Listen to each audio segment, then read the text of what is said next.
see me? Y'all good then? All right. For those who didn't get it, later. You can talk to somebody else about it. All right. So this is we've been doing one-day conferences for the last 20 years. Yeah. And this is the third time we've done it together with different agencies. You'll need to see it later. So it's always good to have a team. As you know, we have a new administration, and that new administration has caused some challenges, especially with my department. So 95% of my money is federal.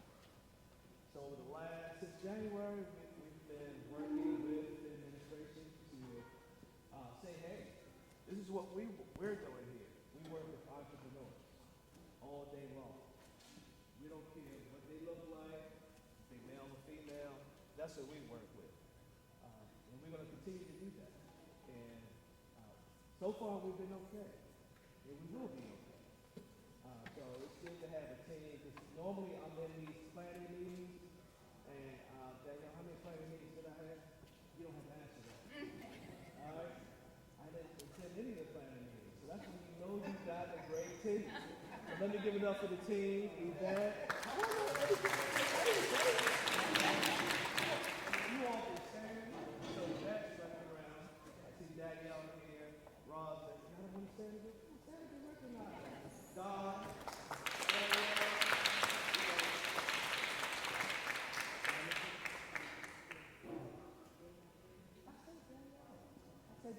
Danielle 1, Danielle 2. Oh, Danielle. Anyway. So I want to recognize them for the work that they've done to get you all here. You know, so I really appreciate the work that you all have done. So I talked about the federal space. So we actually have a women business center here. We've had it since 2020. And even the women's business center is going through some challenges. We're going through challenges. The veterans going through challenges. Scoring is going through challenges. But hey, we're going to make this work. And we're going to make this conference work as well. So speaking of veterans, you know, one of the attempts that we are working with is to get more veterans to do government contracting. You know, we got the secret sauce. We're working with a colleague of ours, Walter Cochran III, and we're working to get more veterans involved into the government space. Because one thing the government is not going to do, and that's spend money. So there's some opportunities. So with the veterans, we also are including, because we have earmarked to work with formerly incarcerated individuals. So our strategy is to work with veterans, whether they are in business or not, they have that designation, and work with formerly incarcerated individuals, team them up in joint ventures, to go after government contracting. So if you're not a veteran, but somebody in your family is a veteran, there's an opportunity to use their preference to actually get money, especially if you're a service disabled vet, you're able to get money to even go and start the business. So that's what we're working on. So I have 4 daughters, and I know people by my daughter's age. So I'm not gonna call people out. But the 28-year-old daughter is in the Navy, and she just got out of the Navy, and she's interested in entrepreneurship. So we definitely want to include her in this space. But I will call some people I haven't seen in a while. You know, don't worry about how old my kids are, but I do see Maria. Maria and I go way back. When I had long hair, nobody said I had long hair. Yes. And where is Lisa? Yeah, she does. Lisa. Haven't seen you in a while as well. Want to welcome you all here. Okay. Yeah, you have somebody to move on. Is Dr. Doctor here? Dr. Doctor, she's not here? All right, well, since Dr. Doctor is not here, so the office, we report to the office of the provost. Since she's not here, we do have a new person, and I'm glad that she is here. Man, I had 5 dollars. Now I only got 4.5. So I want to introduce you to Dr. Sierra Robinson to come with a quick remark. That's right, you come on up. He's the new director for our Women's Business Center, the Baltimore Metropolitan Women's Business Center. And this is really day one for her. Welcome. That's how we do this. All right. Yeah. Hey, I am communications background, so I'm sure you guys can hear me. I bring greetings from within the EDAC Center. I am the director of, as you said, the Baltimore Metropolitan Women's Business Center. I'm glad to be here where we can serve underserved communities, women, as well as veterans who are women. I want to bring those tools that we need, those partnerships, and that's why you all are here, right?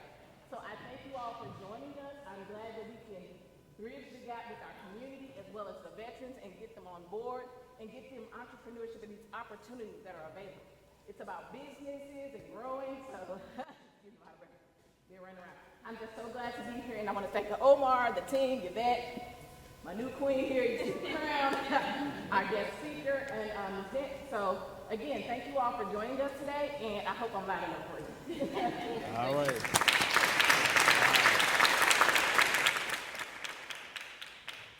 Thank you. So when you don't go to meetings, you get told what to do.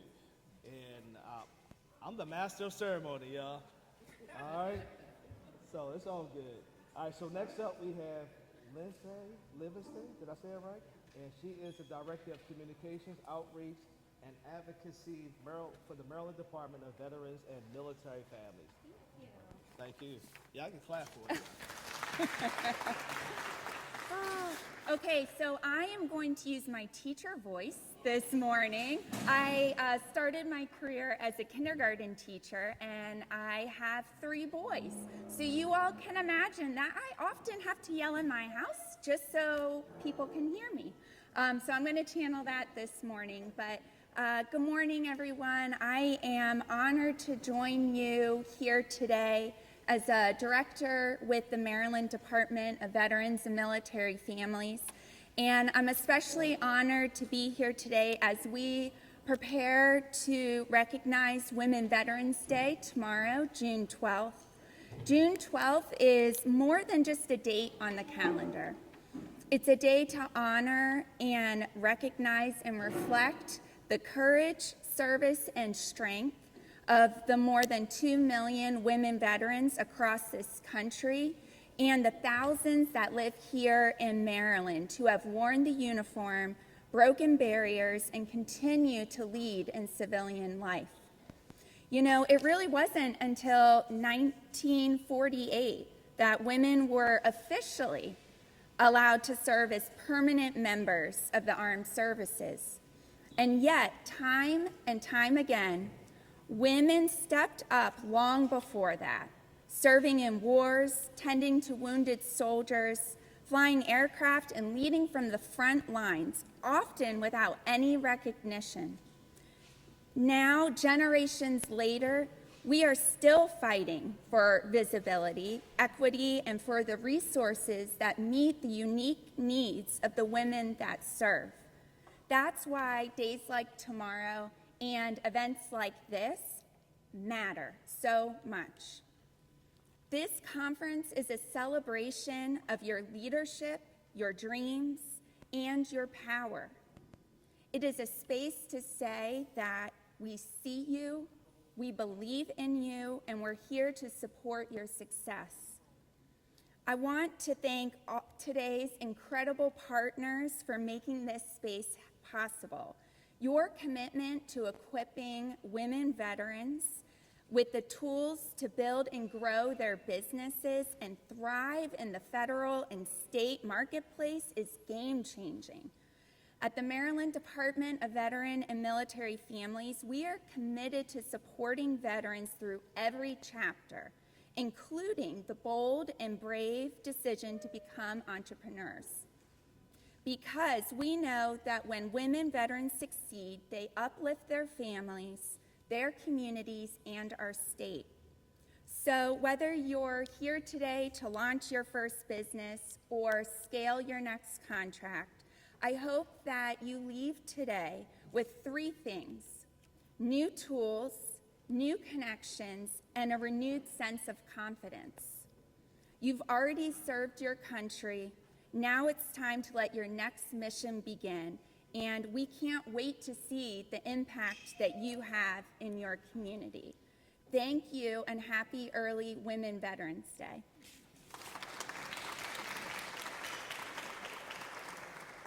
Thank you, Ms. Livingston. So how many veterans do we have here? All right, thank you for your service. All right, next up. All right, so we do go back a long way. I remember this young lady, that's right, you know, she had this business, and I was one of the instructors for an organization called Women Entrepreneurs of Baltimore. And she was in the game, and she was killing the game. And then, you know, she got so successful, you know, when she graduated and her business was doing well, she became a member of the board. Remember that? She became a member of the board. And now, well, in between, she did a lot of things too. You know, but now she's the special secretary. Special secretary of Maryland Governor's Office of Small, Minority, and Women Business Affairs. Well, we got some long names and everything. You know. But please help me welcome my friend, Maria Martinez.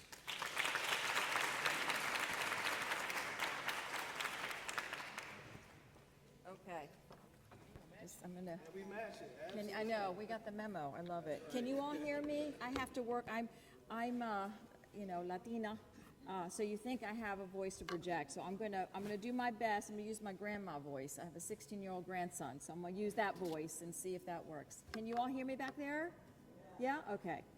All right. So, and I'm going to try to stay to my notes because I have a tendency of getting very emotional and in a good way, because I am grateful for the opportunity to share this morning with you, and grateful for the opportunity to be a part of your journey.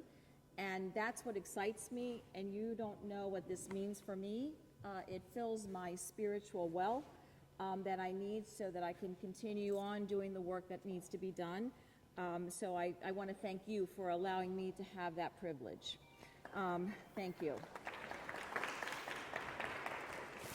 And it's really, truly a pleasure to be here with you today here at Morgan State University. This is a campus that is near and dear to my heart, as my dear friend Omar had shared. He has seen me from the very beginnings, someone who survived domestic violence and homelessness, and because of programs such as the ones that Omar leads and several of you lead, without those programs, we may have all the desire and the dream, but without those programs, we don't have the foundation and the formula of how to move forward. So without that, I would not have had the opportunity. And through them, I was able to also meet wonderful people along the way, including banks, who I wasn't bankable at the time, saw the opportunity to support me because of my work in giving back, because I had no money, I had time, and I had talent, but no treasure.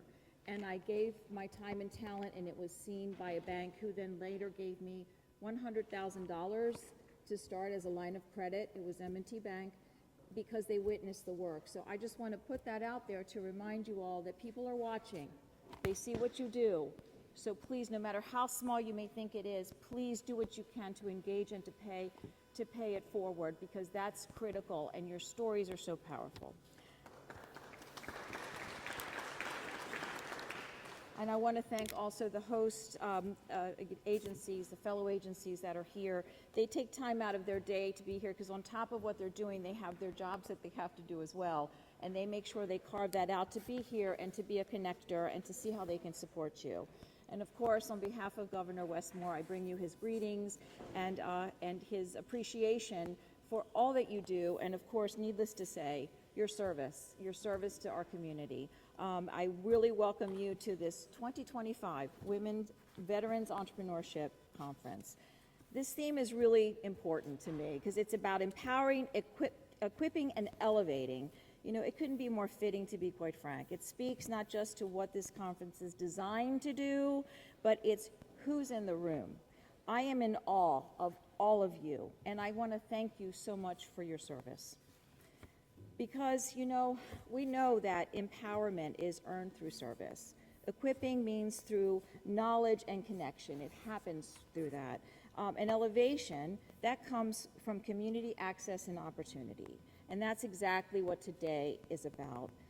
As Maryland's Special Secretary for GOSBA, shorten it, I have the privilege of seeing what happens when women and veterans step into their power as entrepreneurs. I've seen what's possible when business owners are given not just resources, but recognition and real respect. That is important.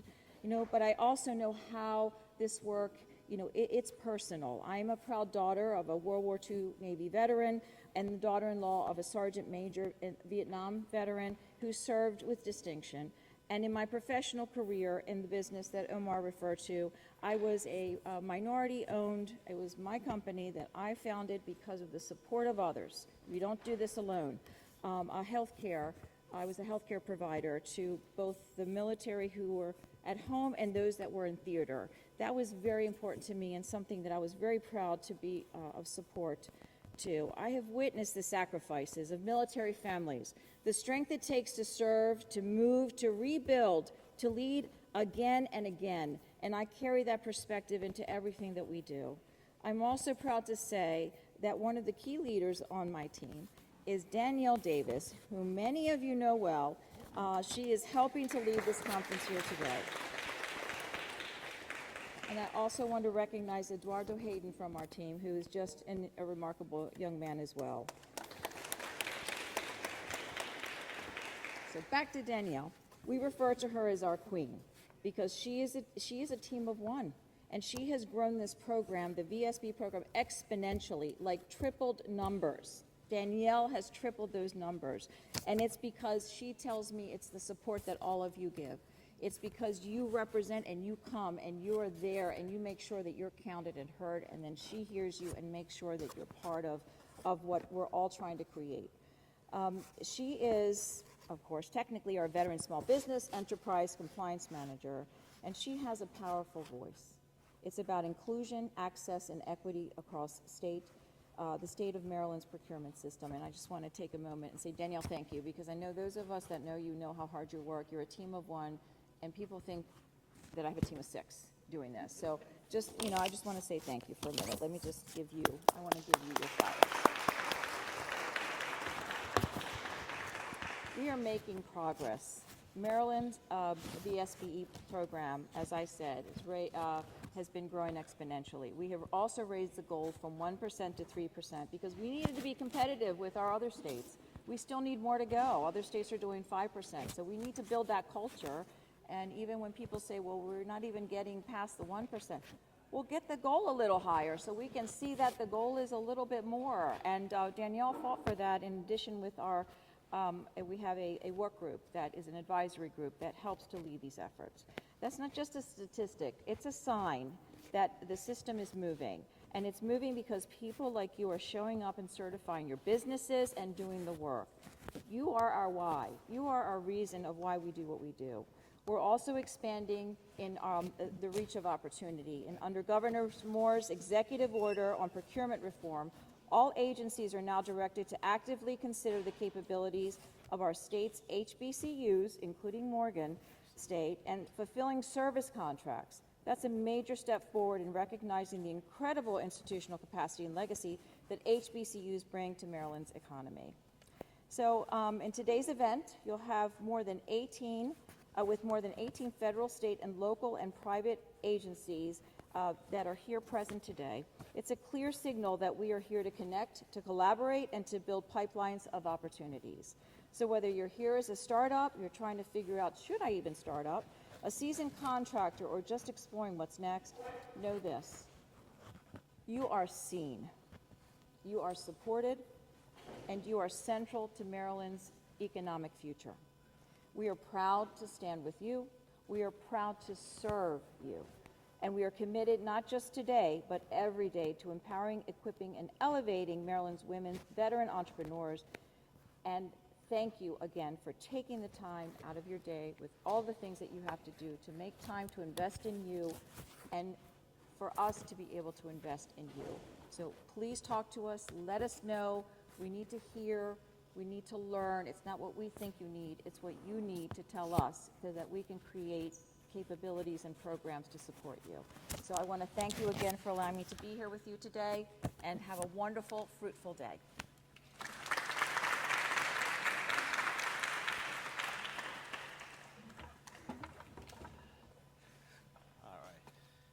you, Maria. Really appreciate that.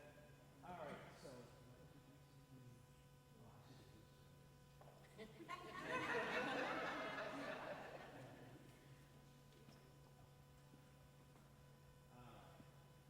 I got 4 daughters, y'all. So I'm used to this, women, pretty much tell me what to do, so I need to get clarity and anyway. All right, so next up, we have Gloria Dix. She is the CEO and retired Sergeant Major. CEO of, help me with this.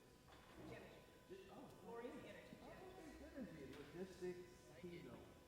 So please welcome. Okay. You can take an order. All right, ladies and gentlemen, let's give it up for Omar. So they do have a mic. I have a mic. I thought. Yeah. Should I? Yep. Do I? I don't have one. I don't think I need a mic. What do you think? No, I talk loud, But really they said loud. They want you to stand back here. They want me to stand back here. Why? I was whispering that. Oh, he said no. Just kidding. Yeah. Okay, we need the mic. So we so good? we're gonna call an audible. Yeah, we gonna call an audible. The mic is for the the mic is for the the mic is for the video. We're gonna try this again. You introduce me, and then I'm gonna say something. Come on. I tell you, I know It's for the camera. Here we go. All right, here we go. You said start over. I like it. You're doing good. Yes. All right, next up we have Gloria Dent. She is the CEO and retired Sergeant Major. Whoa. And CEO of Genesis Logistics. Yay! All right, thank you very much. I did not get the memo. He did not share with me the same thing that he shared with Secretary Martinez. So that is my favorite color. So next time, please let me know, share. The real pretty color that I like is pink and green, but we're not going to talk about that. So good afternoon. First of all, with protocol being established, Secretary Martinez, thank you for those kind words. I really appreciate what you said, Lindsay, so I don't have to go through the history of why we're standing here as women entrepreneurs. And please, with the thunderous, let's give it up for the Queen. We have to, because I am not kidding. When I tell you that Danielle is killing the game, she took this thing on. She's not just an army of one. You need to be inside her head. She's actually an army of many, okay? She has been doing this thing, and every time I come to the events, they just get better and better and better. So thank you not only for what you do, but thank you for just continuing the fight, not only for the veterans, but for the women, for the minorities. Literally, you are doing it. So thank you very much. I also want to thank all of our vendors who came today.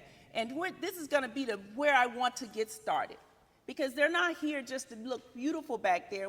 They didn't bring in vendors just because they wanted someone sitting in the back of the room. They actually brought them in for all of us. This is so very important. Not only do you take time out to use today to elevate your business, but that you use the day to elevate their business, because that's what it's all about. So we're going to take a pause for the cause. I want you, if you're sitting at a table, I just want you to reach over to the person that you're sitting by and ask them, what's your name?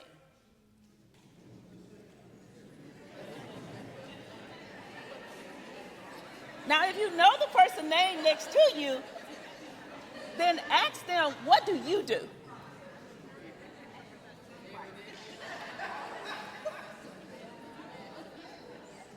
All right, so now that you know who you're sitting next to, and now that you know what they do, you have just opened up your first conversation about how do I do what I do and do it well.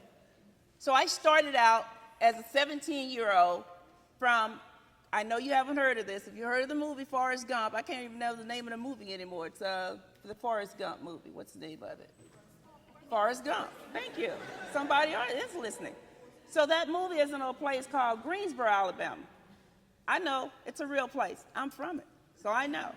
It's Greensboro, Alabama. 17 years old, lived on a farm. I joined the military in 1984, and yes, I did not have running water in my house. I know it's hard to believe. I don't know if there's got running water in the house today. But anyway, I started out with very, very humble beginnings. But I didn't think that I had humble beginnings because my grandfather, he's a farmer, and he figured out how to take his land and sell it to other people that was interested, rent it out to other people that was interested in farming. And then he got 40% of everything they made. And I was like, this is really kind of gangster, you know? Like, this is really what you do? And I was thinking, you say we have a farm, but you don't farm. We have all of these animals, but none of them belong to you. But what happens is that he taught me something very valuable. Not only did he not work the farm, not only did he not feed the animals, someone else did it for him, and he was profiting from it. So that was my first explanation on why I wanted to get in business, right? So then I fast forward, I'm in high school, and remember, I'm from rural Alabama. So they gave me a scholarship, people. They gave me a scholarship to the University of Alabama to do what? To become a farmer. It was a 4-year scholarship in agriculture. Do I look like I want to be in agriculture? No, I did not. I was a homecoming queen. I was a cheerleader. I did all these prissy things, but you don't give me a scholarship. I'm not taking that. So I joined the Army. And everybody was like, you're seriously going to join? Yes, you can have the scholarship. I appreciate you, but I know everything there is to know about how to birth a cow, how to feed a goat, and how to farm. I don't need you to give me 4 years of school to be able to do that. So I joined the Army.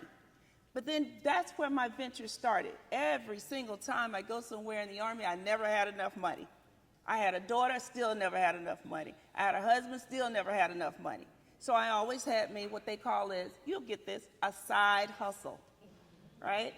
And so over the time, after 35 years, I've learned a lot about what not to do in business, and I've learned a lot about what to do in business. And so I stand here before you today telling you that you already knew about business when you start, before you ever got started in business. You just got to figure out what network that you need in order for you to be successful in business. And so that's what we're going to talk about today. So first of all, let's start there. If you are in business today, that doesn't mean that that's going to be your business for the rest of your life. That just means that that is the first idea that came in your head, that you saw a need and you feel that. Why do I say that? It's because when I first got out of the government in 2021, I really thought that I was going to conquer how to solve veterans' claims across the state of Maryland and everywhere else, and that was going to be my thing. I was going to do claims like no other. I was going to be very successful in claims and doing it and insuring it. And then I did it, and then I didn't like it. It's too much work. It's too hard. And then you see disappointment after day, after day, after day. And I was just too close to the grind. But I was working. I wasn't getting paid, but I was working. People were getting their claims. But I just said again, I wasn't getting paid. So your passion might not be the pleasure that creates your wealth. So what did I have to do? I've already had a building. I don't have a grant anymore. The veterans are still coming to me. But guess what? I spent 28 years in the military as a logistician.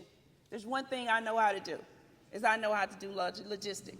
On a dime, I flipped, jumped out, just said, take a chance, rented a warehouse from St. John's Property over in Hanover. The next thing I know, in 30 days, my money was coming in, I was back up, I was feeling good, and then I was like, this has got to be the greatest thing since sliced bread. Guess what? Then I heard about Morgan State Business School for veterans and for women-owned veterans. And I got a chance to meet Miss Dawn Tucker. She's back there, and I'm part of her first class. So give it up for Miss Dawn. Yep, keep your mouth open, because guess what? Not only did she teach me after 35 years, I know nothing about business. I did not realize I knew nothing about business. So when I want you to hear you say is education matters. And let me tell you why education matters. I'm glad you asked me that. Because I thought, after being in business, after knowing what business I wanted to do, that I knew everything that there was to be about business. I found out immediately that I knew nothing about business. And so what I want to leave you with today is to take advantage of this program. This program not only helped me realize my dream of being a businesswoman, but to get business ready. And business ready means a lot of things to a lot of different people. So what we're going to talk about is what has Maryland done to get business ready. In my mind, I went every time to the small business, right? Small Business Center. Go online, USDA, United States Department of Small Business. They gave me all this stuff. I'm reading on the internet. I comprehended nothing. I thought I had a great idea. Nope, didn't work. And you do that over and over and over again until finally you say, you know what, this is too much for me, or it's not for me. That's not a true statement. You got to start with education. So I'm going to tell you, first of all, take advantage of a program that's out there, and there are numerous. There are a numerous amount of programs. Now, we're going to talk about one today here at Morgan State, but I can tell you that there is tons of programs out there that will help you get business ready. The second thing that we're going to talk about is making sure you have a business need. That business need isn't just something that you're passionate about. It has to be something that Maryland needs. It has to be something that Global needs. I spent last summer in October, in November in Taiwan at a Asian Pacific Economic Conference. The conference was designed for young entrepreneurs ages 18 to 30 years old that wanted to create a business, but the business had to be on a global scale. I took my daughter because I thought, you should start a business. You know, first thing she said is no, right? I don't want to do that. But when she walked away from the conference, you know what she said? Mom, I think I can do this. I said, I know, on a global business. And I'll tell you that not only did they help her launch her business, she gave her a great business model. 6 months later, she is now have a global business doing online tutoring for children with autism, right? Do you think I'm a proud mama? I had nothing to do with that. It's all about education, all about exposure, all about opportunity. So this is why things like this matter. The next thing that I'm going to tell you is that when you're building it, you got to build an ecosystem around you, not just for your business, but for your mental health, to make sure that there are days that you're going to get no's. You heard Omar talking about doing business with the government. It ain't that easy. It rolled off his tongue, but let me tell you something. That is no joke. That is no joke. You have to be ready. Was I business ready? Nope, I was not. I got my first contract. I landed it. I was happy. I had all of my documents in order. I had my taxes in order. I was business ready from the state. I had staff in place. I had no idea what I was doing on this contract. None whatsoever. I'd been in the federal government doing contracts and as a procurement officer, so of course I know everything. I don't need anybody to tell me anything. And then guess what? The contracting officer has what they call the COR, the core. And the core called and said, we haven't had your deliverables, results of your deliverables in over 3 weeks. And if you don't get it by in another week, we're going to terminate your contract. And I was like, what deliverables are they talking about? I mean, I won the contract, so what are you talking about? You can't take the contract from me because I know contracting. Guess what? I spent the next 7 days, night and day, doing everything. I was so embarrassed by how much stuff we hadn't done on the contract that I said, I will not go after another federal contract until I know exactly what I'm doing. It's too much stress. It's too much work. But guess what? We got the contract. We got it back on cycle. We got it back on task. And guess what? At the end of those 3 years, they renewed my contract. You know why? Because I had to put in the work. You got to put in the work. So I was going to give you a speech about how women rock, but you already know that. You already know that you're good. You know, my mother used to say that, you know, as a woman, you have to work twice as hard. I don't like that saying. I say as a woman, you're already working twice as hard. Figure out a way not to work as hard, right? Yeah, dude, you got to. You can't keep on living that way. So when I say that, you have to think about, as I told you, your mental. And so when you think about your mental, you got to use the technology and the things that are available to you. I don't want you to spend the time, as you heard Secretary Martinez talking about that $100,000 loan. What she didn't tell you about is what it took to get there to that $100,000 loan. She didn't talk about that, but I am. Because that stress will take weight and take it off you, or to take weight and put it on you. It's heavy. So what I want to tell you is that these things are going to get rid of, are going to help you navigate this, but it's going to also help you mentally. One of those things is make sure your finances are in order. You can always go to the bank and they can tell you no, and that's a stress. But if you make sure your finances are in order, what does that mean? Make sure that your bank accounts are set. Make sure they're good to go. Create an expense account and create an income account. Don't put them together, people. That's the worst mistake I ever made. Create an expense account and create an income account. The second thing you want to do is make sure there's money in it, right? Don't borrow from your business. I'm not telling you about things I heard. Now, when I talk about it, I'm talking about that other glory that's standing behind me.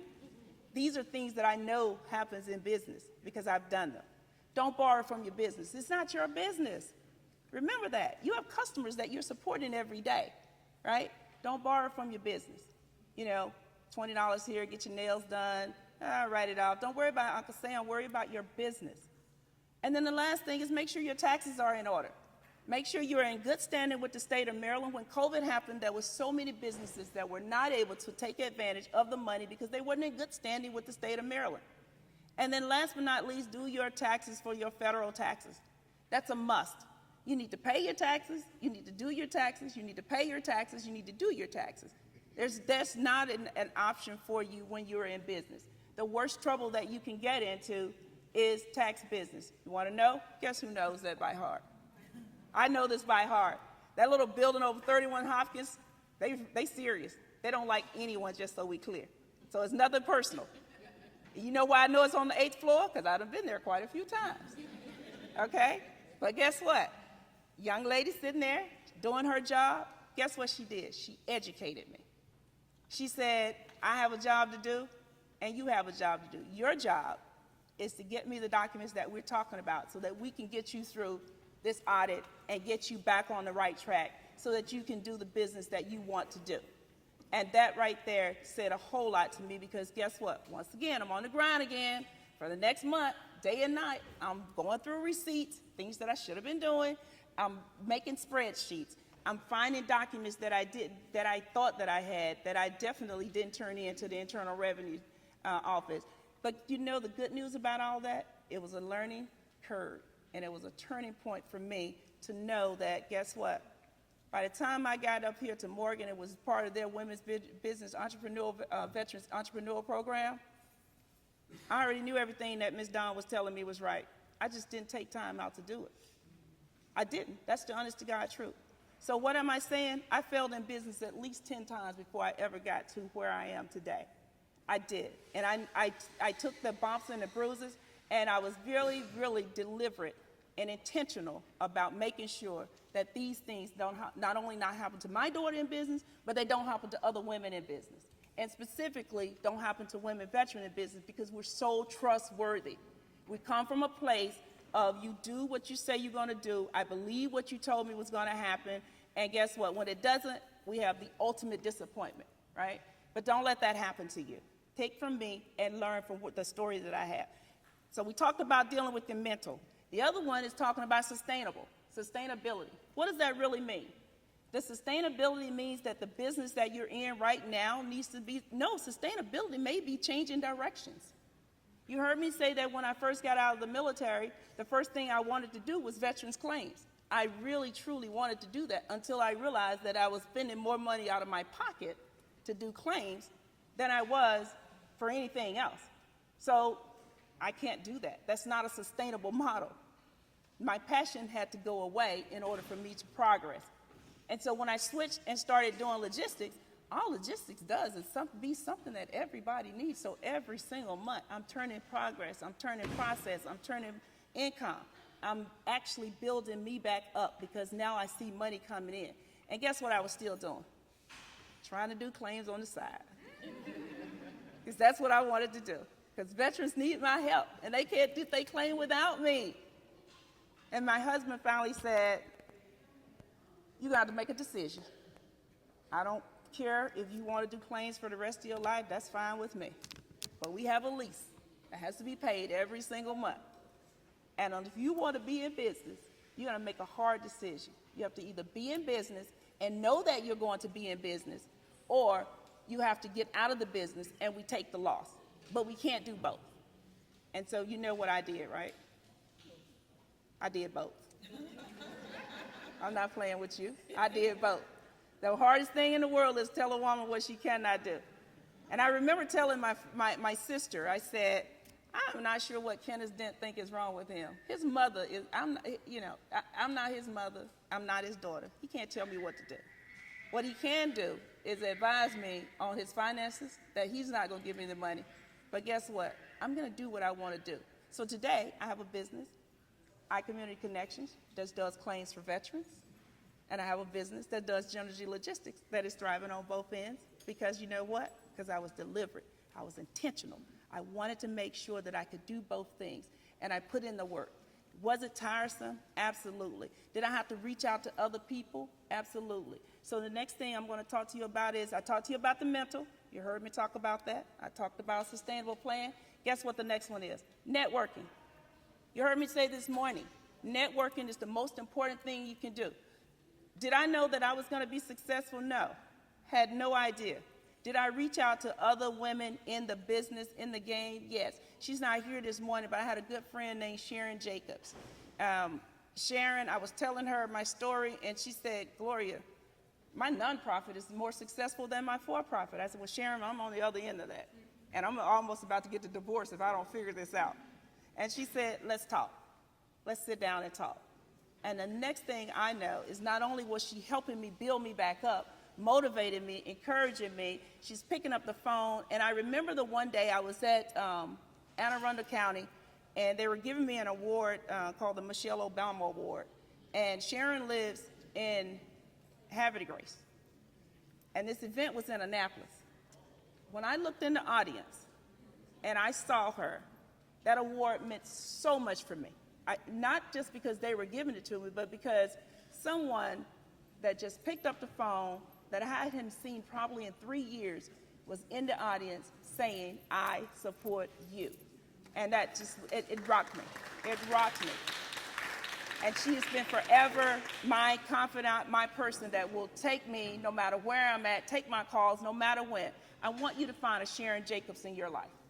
I do. I want you to find a Sharon Jacobs in your life. Find that person. You don't have to need anything from them. And what I love about it is I can say, Sharon, I need $40,000 like next week. She doesn't say, let me give it to you. She said, hold on a minute. Let me find somebody that can do that. That's important to me. That's important.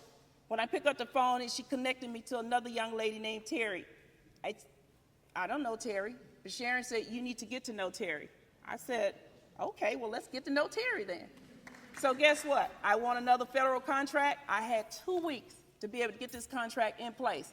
Now, here's what you need to know about me. I'm a risk taker, so don't do what I do. I bid the contract, I win the contract, then I stress. If I win the contract, if I don't win the contract, no stress, right? But if I win the contract, not only do I have stress, guess who else has stress? Terry and Sharon. So I pick up the phone, Terry, I need. And guess what she does? She connects me to the people that are going to get that executed. You need a network, people. You have to have a network. You can't do this without yourself. The other avenue is to pick up the phone and call Miss Danielle. This woman has so many connections that you will not believe, and connections to everything and everybody. Guess what? Guess who I called? Did I not call you? I called. I was like, listen, I got a contract. It has to be funded. I can't take money. My husband's real meticulous. I can't take money out of Genergy Logistics to do what I want to do over here because I done started another little pot of ventures, right? But I found the money. I found the money because of my network.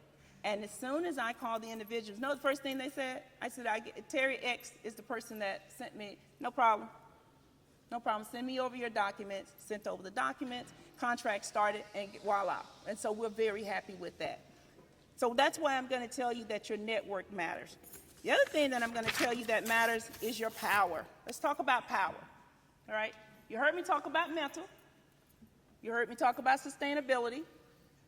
Is it my time? My time's up? Okay. Thank you. All right. I see him sliding over here. You know I know that's up. Then you hear me talk about power. Okay? Your power matters.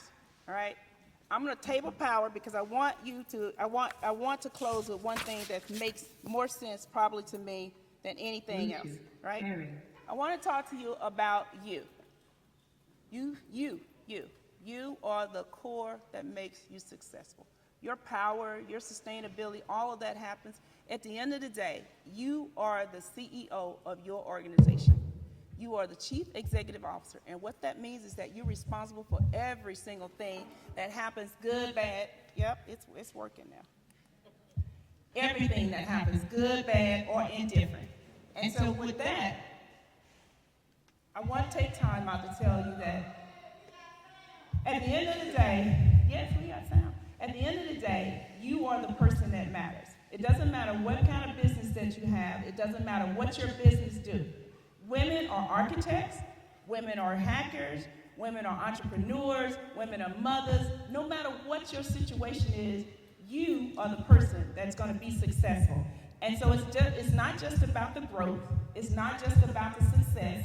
It's really not just about the money. But I will tell you, if you're going to be in business, get comfortable with asking for money. Get comfortable with it. Because you cannot succeed in this business without the core that you need. We run our own business. That's the foundation of what it is. You're in business because you want to make money. You're staying in business because you made money. And if you want to stay in business, you need to have money, okay? So those are the things. So I want to thank you all for your time. I'll be around till 12 o'clock. I got lots more. I got a lot more to talk about. But I know that I can't stand here all day and talking about it. But I want to leave you with one last thing. The power is you. Thank you.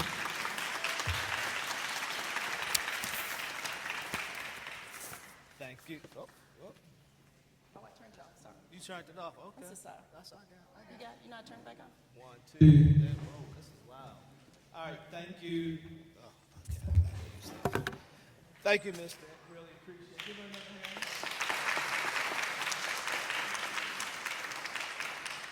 We got some sound. It's always good, too. It's everybody has sound, right?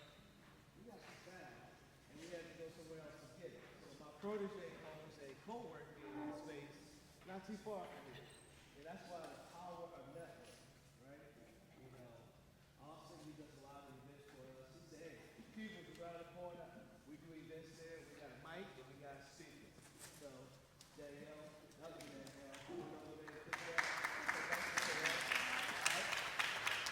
All right, so next up, I'm done with it. Okay, thank you.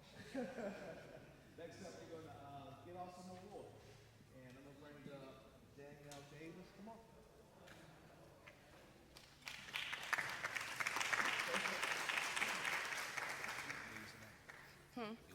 Yes, I'm going to use the mic because we have it. Why did you turn off the mic? Thank you. Good morning, everyone. Thank you so much once again. You have heard a lot of greatness from the speakers before me. Just to introduce myself, I am Maryland's first veteran-owned small business enterprise compliance manager with the Governor's Office of Small Minority and Women Business Affairs. I cannot thank you enough for coming out to events like this. Representation matters. And so at the end of the day, we know you have a lot on your plates.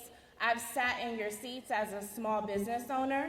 I've sat in your seats of people pouring into me to be successful. So I know and I understand how much the information, education, power, and all of the things that our keynote speaker, Ms. Gloria Dent, just spoke about, how important it is for people to pour into you and to provide resources that are here to help you in every step of the way.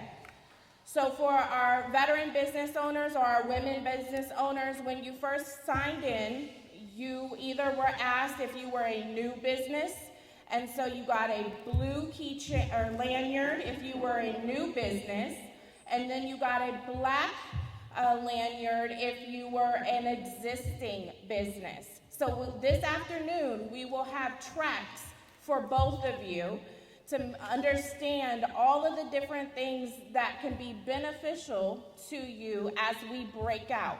So we have a lot of information, a lot of great things here for you today, so please take advantage of all that we have, our blood, sweat, and tears, and a mic, sound that we can put into today's one-day conference. We tried to cram as much stuff in so that we can be mindful of your time. Just very briefly, they are getting ready to take the breakfast, so if anyone would like some last-minute snacks before we switch out for lunch in a little bit. Ms. Dent, can we call you right back up really quick? We have a presentation just to thank you for being our keynote. Thank you so much. Thank you again. Yes. Oh.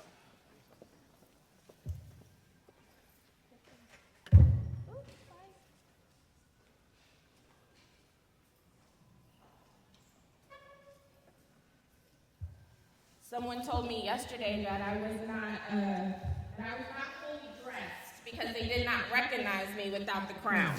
So I had to take orders yesterday as they were like, "You better wear your crown when you're out in these streets." I said, "Okay."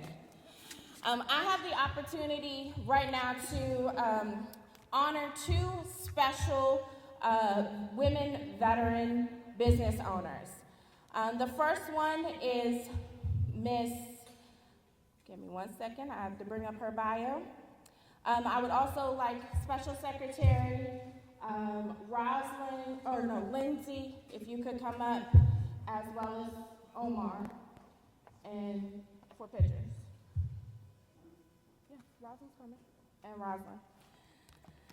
All right, so our first honoree with a governor's citation is Miss Gloria R. Fenwick. Give her a round of applause as she comes up. Omar. That's my special secretary. Miss Gloria Fenwick began her distinguished career with a 20-year tenure with the U.S. Army, where she broke barriers as the first woman to serve as a non-commissioned officer in charge of both the Emergency Operations Center and Funeral Operations Center in the National Capital Region. She led operational, logistic, and ceremonial planning for presidential funerals under the 3rd Infantry Regiment. After retiring from the military, Gloria spent another 20 years in the private sector and federal space supporting the Department of Defense and intelligence community. In 2022, she founded Fusion Advanced Technology, LLC, continuing her dedication to public service as a federal and state contractor, and VSBE.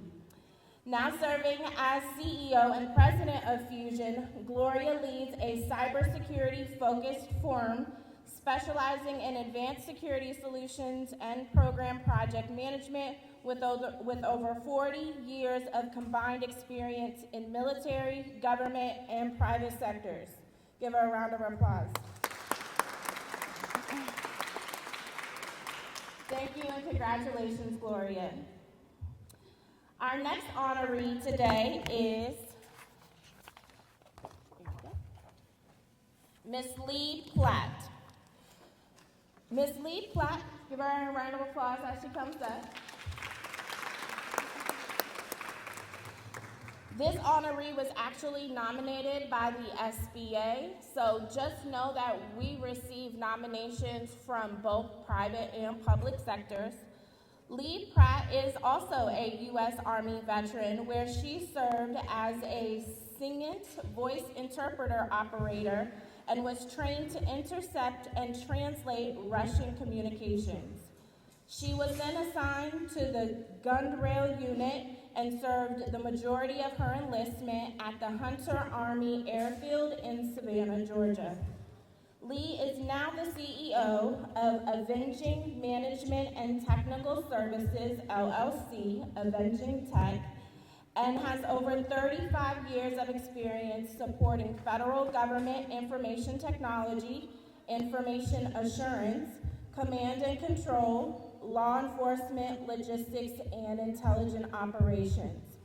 A significant amount of her work is focused on supporting the DoD organizations in the Indo-Pac region, where they have employees in Hawaii, Guam, Japan, and South Korea. Last year, Avenging Tech expanded their scope of work to the commercial aviation domain and secured a subcontract with the UK firm providing technical support to the JFK International Airport. Congratulations, Lee, and all that you do.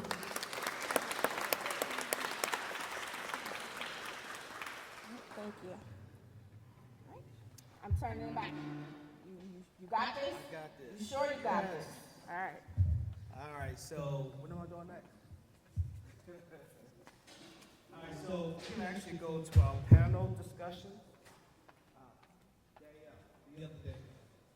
We hit 2 more? All right, while we get to the mics. All right. So Danielle Davis again, give it up for Danielle Davis. Can I please have Miss Harris Floyd to the chairs, Mr. Sean Stinnett, and Miss Caroline Henson? Come on down.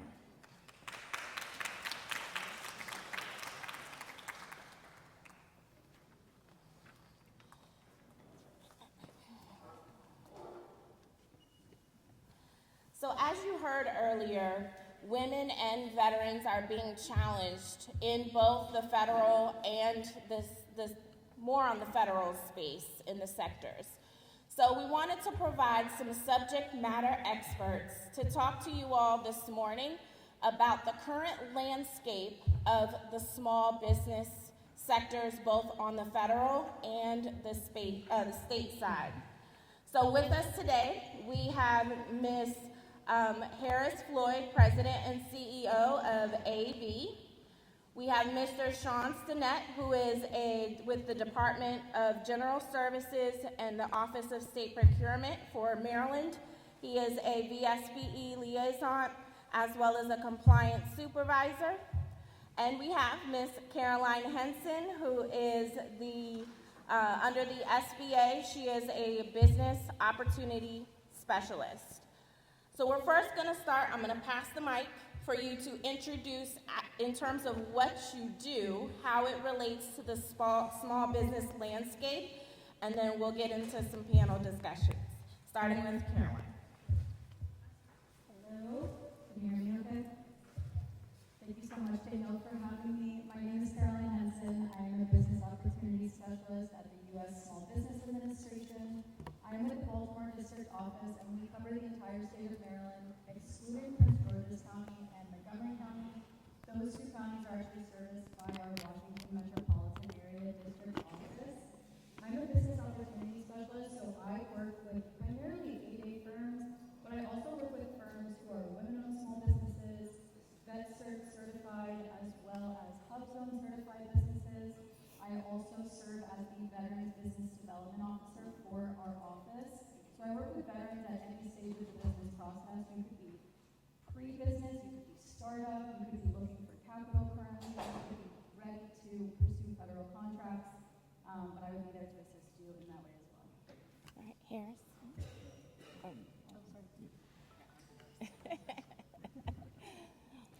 Good afternoon, everyone. I'm Harris Floyd.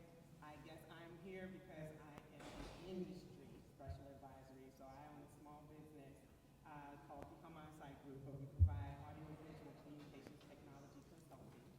And we provide my passion of policy, legislation, and regulatory special advisory to various agencies, governments, and then I also provide special advisory to several firms that provide government relations to other agencies. And obviously, the way that I support our businesses is I provide that economic impact research that shows what this will really do. If you implement this policy, if you write this legislation, if you follow this regulatory path, how will it impact the small businesses, the backbone of our economy in our state? We need it to do what it's supposed to do. All right. Talking to the Okay, mic. yeah, I need to make sure I talk into the mic. Thank Omar, you. Good? 'Cause I see you were doing that on the other end. Good morning, everybody. My name is Sean Stinnett. I'm the MBE, I got all the acronyms, MBE, VSBE, SBR, liaison for Office of State Procurement at the Maryland Department of General Services, as well as the MBE, VSB Compliance Supervisor. I'm surprised Danielle didn't acknowledge, but I know Harris pointed out that I'm also a delegate for the 41st District, so I'm in the legislature as well. And I'm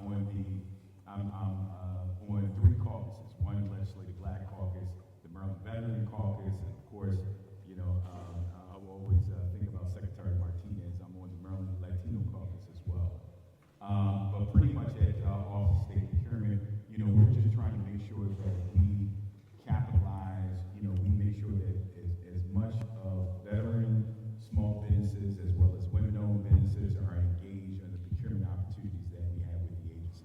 So we're finding out ways in ways as far as that we can unbundle contracts. Of course, we have a lot of changes that's going to be put in place once the PRA, which is the Procurement Reform Act, HB 500, is has started in October, I believe.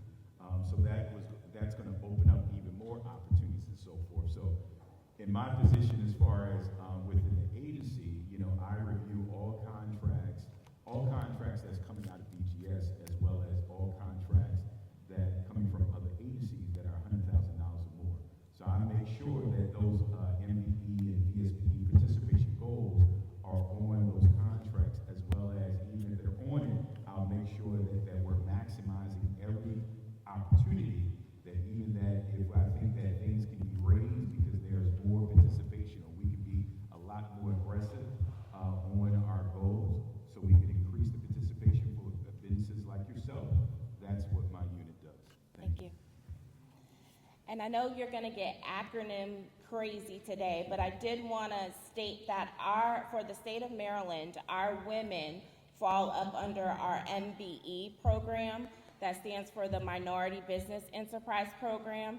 So women that are 51% owned and operated their business can apply for that certification, as well if you're a veteran, you can also apply for our VSBE certification. So with everything going on the landscape of small businesses, there has been a lot of chaos. And so we want to first start with our first discussion question of, given these landscapes, could you briefly touch on what you are currently seeing or up and coming changes for the new fiscal year in general for women, small business, and veterans? I will also preview by saying that the federal government's fiscal year starts October 1 and goes to September 30th, as in where the state of Maryland, our fiscal year starts on July 1 and goes to June 30th. So we're talking about 2 different landscapes, we're talking about 2 different time periods, but we kind of want to address everything in this one brief panel today. We're going to start with Caroline with the federal. So since I'm on the federal side, I actually cannot speak to what would be coming up in the new fiscal year for FY26, just because, to be quite honest, you and I will be finding out at the exact same time what will be occurring. It's just too far in the future at the moment, and I am too low on the totem pole to tell me in advance. What I can say, though, is that there have been some changes, obviously, to the landscape in some circumstances, and then there have been some things that have stayed the same. So it's important to make those distinctions. When it comes to our set-aside goals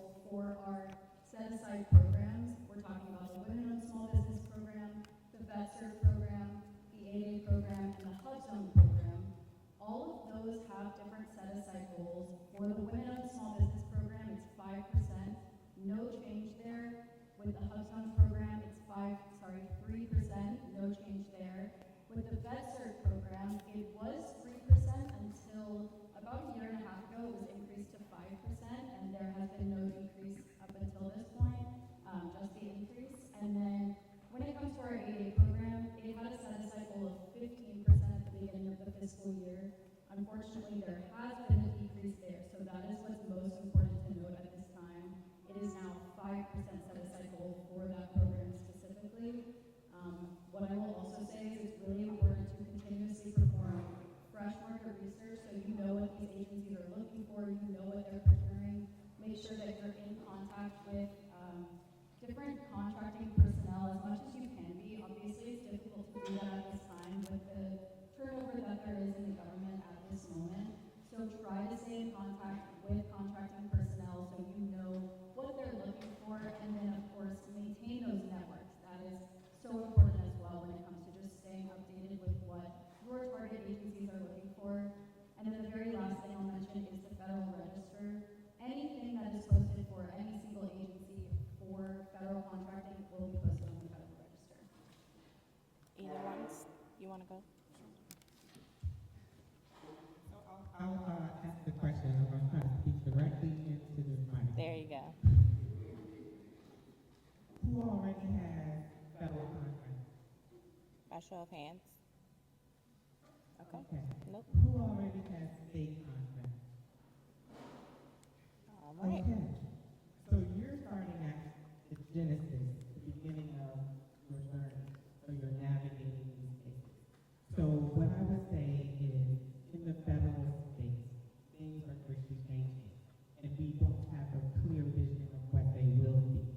But what you can do is look at what has happened over the last 2 years to chart out what might be happening over the next year to 2 years.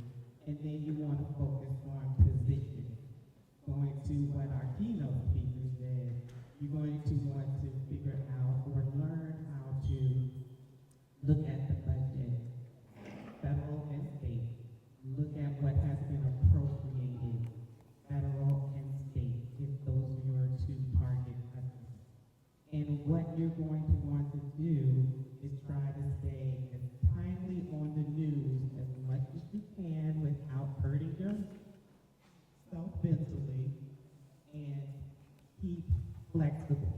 Or as they say on SWAT, stay liquid. Don't think that your first idea is going to be your second. It's going to be the idea that carries you through. However, at the state level, and I know that the delegate will probably go into this a little bit, but we have the Procurement Reform Act of 2025, PRA, that was signed into law a few weeks ago.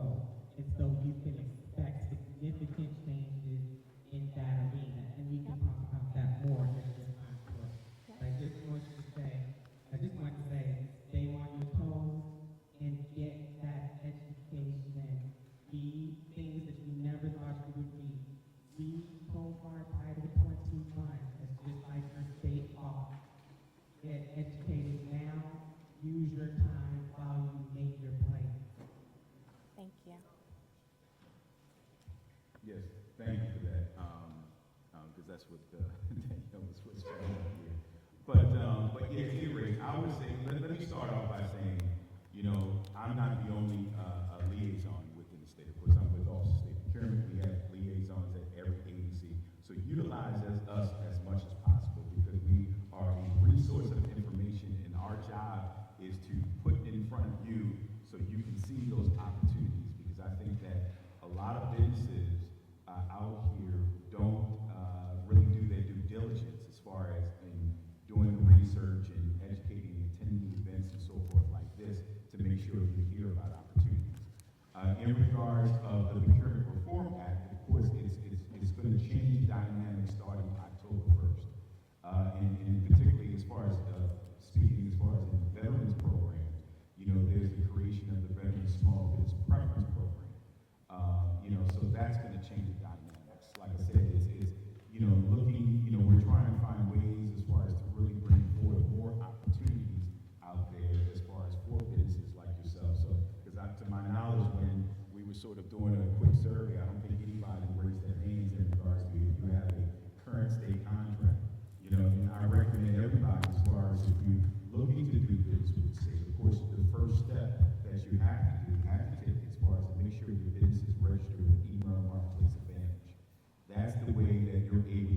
see the opportunities coming via your email based on your profile, based on the services that your business provides.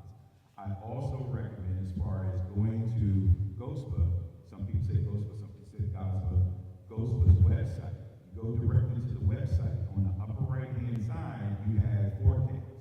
You have the procurement forecast. You click on that, and you can filter as far as based on just do an overall search, or you can filter it based on certain agencies to see what opportunities are coming are in the pipeline. Okay, but like I mentioned before, the first step as far as to register your business with the Maryland Marketplace Advantage, and it'll ask you a couple of questions in regards to the Small Business Reserve Program. That's a self-certification process, as well as the VSPE program, which is the Veteran-Owned Small Business Enterprise. The other third diversity program that we have within the state is the MBE, and the MBE certification process is facilitated with MDOT, Maryland Department of Transportation. However, I just want to stress enough that definitely reach out to, if you have a certain business and you know that contracts, type of contracts that you're looking for comes out of that particular agency, I would reach out to that particular liaison, send them your capability statement, and let them know who you are. You know, that's the best opportunity, so you can see, so you can have that conversation, so they can let you know what opportunities are out there. Thank you. So with the show of hands that we asked in those questions, I also want to start by a ground-based level of business, of how to do business in general. We understand that these are some of them are passion projects, but we want you to make revenue, right? So the best or the most successful small businesses have businesses in 3 markets. You have your B2B, which is your business to business. You have your B2C, which is your business to consumer. And then you have your B2G, which is your business to government. And there are both private and public sectors in all 3 of those markets. So today we have talked about federal and state contracting, which is 2 of the public contracting, but also in the state of Maryland, every county also has their own procurement system. So when you get to these levels, they're going to ask you for references. They're going to ask you for past performance. So it is imperative that if you are going to be going out for state and federal contracts, that you're getting that past performance even on a local level, on your county side, or Baltimore City has their own procurement here within the city, and understanding that you can use a lot of different types of past performance from either your military background, if you used to be a federal government worker. So it is also important, as we're talking about these landscapes, to think of all of those things of how you can be successful in each one of those markets. So we're going to finish up with one last question, and this is just a brief tidbit to get your mind going, right, of all of the different things and all of the different possibilities that we want you to tap into. So for my panelists, is there any recommendations or advice that you can give our small business owners to benefit in federal, state, or private small business sectors to protect themselves, especially in these markets? I'm going to start with federal. So my biggest recommendation would be just to be aware of your resources, be aware of the network around you. I feel like it's been mentioned a time or 2 today, but your network is your network. You want to make sure that you have an incredible network around you to support you, because that will help protect you in the end, because you will have more knowledge. Make sure you're working with the 8x6 accelerators. Make sure you're aware of the services provided by VIP, the Veteran Institute for Procurement. Make sure that you know who is surrounding you, who can help you when times get tough, when you don't know who to turn to, when you don't know what the next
everything you don't understand, you have liaison.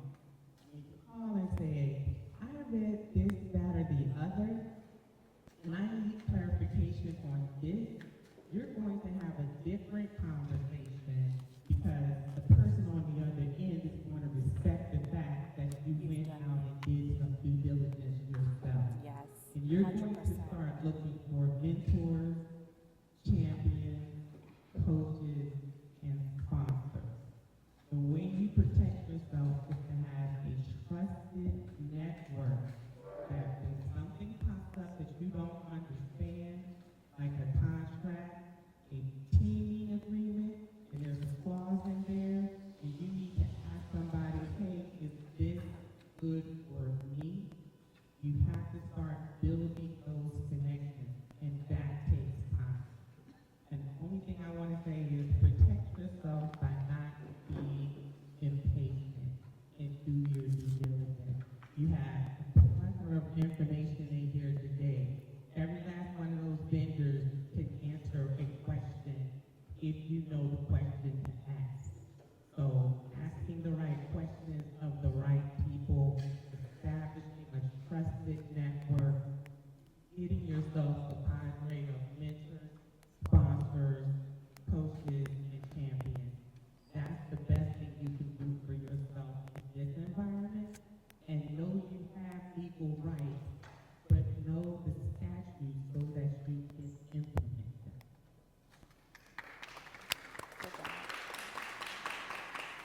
That's definitely spot on.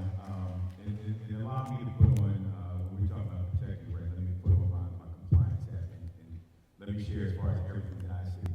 I would say that the first step is number one is educating. Educating yourself as far as the complete process, being familiar with COMAR 21 and constantly, because we're always in the process of changes and so forth. When you do see an opportunity as far as that you like to either bid as a prime or sub, attend those pre-bid meetings. It is not mandatory. However, for me personally, I say make it mandatory for yourself, because that's where you have the opportunity to learn A through Z as far as what that procurement is about. And that's when you're able to ask questions to either the procurement officer, the project manager, you know, the facilities director, the MPDSB liaison. You have everybody in that room. That's an opportunity for you to ask specific questions about that project. From there, saying if you're awarded as part of the team or you're awarded as a prime for that project, of course, we have kickoff meetings. You want to make sure that you and your subcontractors are attending that kickoff meeting so you can see what specifics, what's your responsibility as far as making sure that not only you doing great service on that project from beginning to end, but also in terms of when you're submitting your invoices on a monthly basis, what is the requirement for you to submit? You know, you want to make sure that you as a prime or even as a sub, that you want to get paid on time, but you need to make sure that you're submitting the invoices properly and you're doing that efficiency so you can get paid on time. So I think that I've always seen that a lot of subcontractors, they don't know, a lot of times they don't know what's going on, when's the due date, because they don't show up to those important meetings, and that's when they left unprotected. So then that could cause problems as far as with that prime contractor, and then I get a call, immediately the prime said, you know what, I want to get rid of this vendor. Of course, I'm telling them, no, you can't do that. We have to have a mediation meeting, we got to go through some steps. You can't just call us down and throw somebody off. However, you need to make sure that that you are aware as far as what's everything, so you won't get to that point. You also need to make sure that your certifications, whether it be an SBR or ESPE, stays current. You know what I mean? Don't allow your certification to expire during when you're on a contract or prior to you being awarded or you're part of a team to be awarded on a contract. Also make sure that your information stays current in the MDE databases, in the EMA databases. Make sure it stays current, because I tell you honestly, what irritates me is that when we do direct solicitation to vendors, and I get so many bounce back emails. What is a direct solicitation? In the direct solicitation, thank you. You're welcome. See, I love the So direct solicitation, so when we have a project, and we have all the information, of course, we need to get the word out as far as a particular pre-bid, so we'll have a direct solicitation, direct email of that project, of that information, of the memo that has all the procurement information directly to your email, based on your service. If we're looking for general contractors, it'll go directly, we'll send it directly, that'll come to my office and the procurement office, so you'll have that direct solicitation instead of going to the bid board and trying to navigate yourself. You got that automatically direct solicitation, but sometimes, like I mentioned, we get so many bounce back emails, and that's unacceptable. And then I get a lot of people come to these events, say, hey, I should never get any opportunities. Well, you probably can't get opportunities because your email is bad, or your phone number is bad. You know what I mean? Or even be ready as far as, that at times, the way we set goals, we also do market research. So we may go in the database and make some calls and say, hey, what do you think? What do you feel what kind of subcontract opportunities should be on this project? So we're looking for that. Or even another way, and I'll say this final point, make sure when you're providing, if you're awarded a contract and they ask you for references, make sure you have those references ready to take that call from a procurement officer and be able to reference you in a good spirit.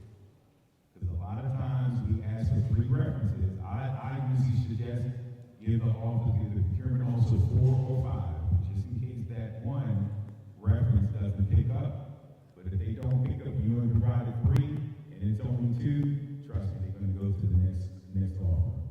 So just keep that in mind. Give them sometimes a little bit more than what they ask, but make sure that your references are ready to go once they see that call, whether it be 6767, you know it's coming from the state, 697, it's coming from Annapolis, I'm sorry, 767 coming from Baltimore, 697, the exchange coming from Annapolis. You know there's got to be somebody calling about business that you left in as a reference. So you want to have that, make sure that they be ready to answer that whole phone call and to get that complete reference check for you.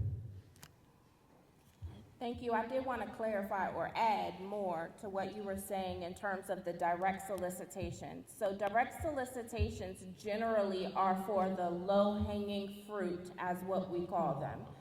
So Emma, for the state, and same thing generally with the federal, they have a threshold that they only post to the public, a certain threshold of what that contract dollar amount is and above. So for the state of Maryland, our contract threshold to post publicly in Emma is $15,000 or more. So the direct solicitation method that Sean was speaking about is for a lot of times the smaller contracts that are less than $15,000. They don't need a whole year or a whole 6 months of your time, service, or product. Sometimes they just need your service for a day or one thing. So that can be a smaller contract, or what we call categories 1 and 2. And so they will go into the databases of certified businesses, whether it's MBE, SBR, or VSBE, and directly contact you for an RFI, which is a request for information, or actually email you or call you to say, hey, we're looking for this service. We see you have this code, whether it's a NACE code or with our SBR and VSBE programs, we use UNSPSC codes, and they will directly ask you, hey, can you do this? And it's a smaller level, lower contract. That's also how you build past performance, for you to get up to the bigger contracts. So we just wanted to go over just a few things in this landscape. Also, Ms. Harris said about protecting yourself roundabout with a bail team. We'll have a bail team panel in a little bit, and that's another way for you to protect yourself. So thank you for having us. Give our panelists a round of applause. All right, you can go back to your seats now. Thank you. You're fine. Here you go. All right, so just before lunch, thank you. just before lunch, we're going to give out a couple more awards. It's going to be quick. So we've been doing the women's conference for 20 years, and we've been giving out awards. So these awards are dedicated to some special entrepreneurs. One being my mother, the Alice Muhammad Entrepreneurial Award. Mine is normally here at these events, but she's not here today. She's not here today. The other one is Ruth Williams Go Getter Award, and she's out of Milwaukee. She's an entrepreneur. She was a true go-getter. So we're going to recognize somebody for that. And then we have the Crystal Racks Cook Perseverance Award. And I don't know what that is. She was Yvette's daughter. Okay, all right. What says Yvette? She was Yvette's daughter, another entrepreneur. So we always recognize entrepreneurs already, but we definitely want to recognize this entrepreneur or keep their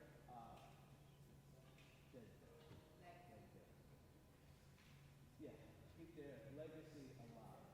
All right. So I know Jasmine is out here. Jasmine Norton. Jasmine has a company called the Urban Oyster here in Baltimore. Like eating oysters. You can support her restaurant. Sierra Armwood. Come on down, Sierra. Sierra is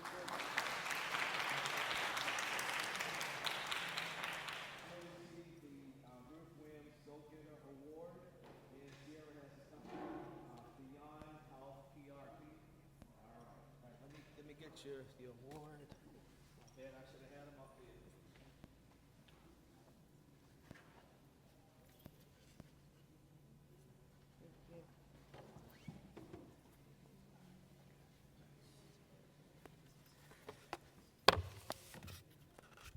All right, so I'll read it. The Ruth Williams Go Getter. Yes, ma'am. Let's use the mic. I told you I listen. Then y'all not gonna have to talk afterwards.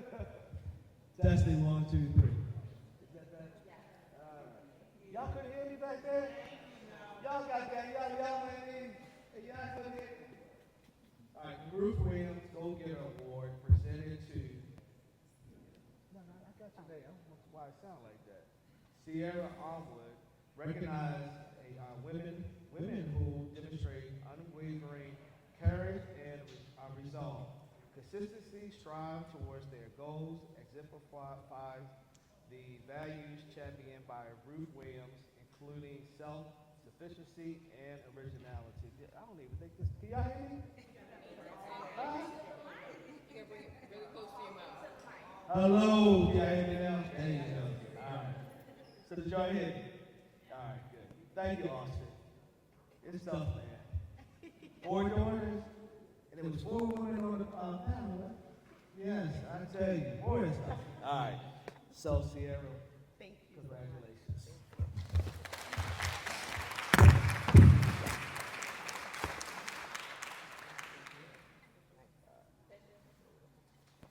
Thank you, Danielle. You're doing a great job. Give it up for Danielle, y'all. Thank you. Just thank you. Okay. She said thank y'all. Thank you. That mic is funny. Yeah, it is. Thank you. All right. All right, so the next. Give a round of applause, Letitia, is Letitia here? Hey, y'all sitting next to each other. Come on down. All right, so Letitia Scott, she has a business called Liquid Lounge Bartenders. Oh, excuse me. Liquid Lounge Cocktails. All right, and she'll receive the Crystal Ricks Cook Perseverance Award. You want me to read that? All right. I got you. All right, the Crystal Racks Cook Perseverance Award presented to Letitia Scott celebrates women who overcome adversity and and resilience. Perseverance through challenges to achieve their goals. Share Crystal Rax Cook's spirit of overcoming obstacles. So before I give you the award, I don't want to make, all right, can I say anything? Yes, we already. Okay, I'm not going to say anything. No. All right. So Crystal and Yvette actually, they started their business. And, you know, those who know, okay, all right. So those who know Yvette, you know, Yvette is, I mean, she's been with the EDAC team for about 20 years. And for those who know Yvette, I mean, if you have a problem with Yvette, something wrong with you. That's what I'm saying. So when I met her daughter, I mean, man, Crystal was an incredible person, entrepreneur, and she was teaching herself how to speak Korean and Portuguese. Teaching herself. And she has a book that she wrote a book.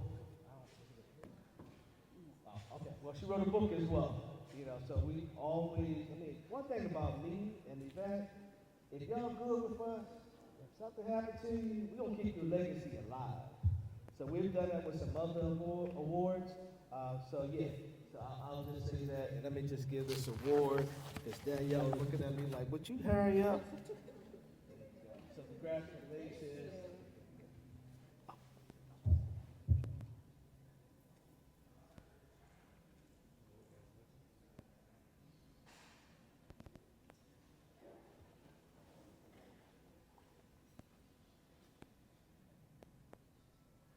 Are you recording or are you taking a video?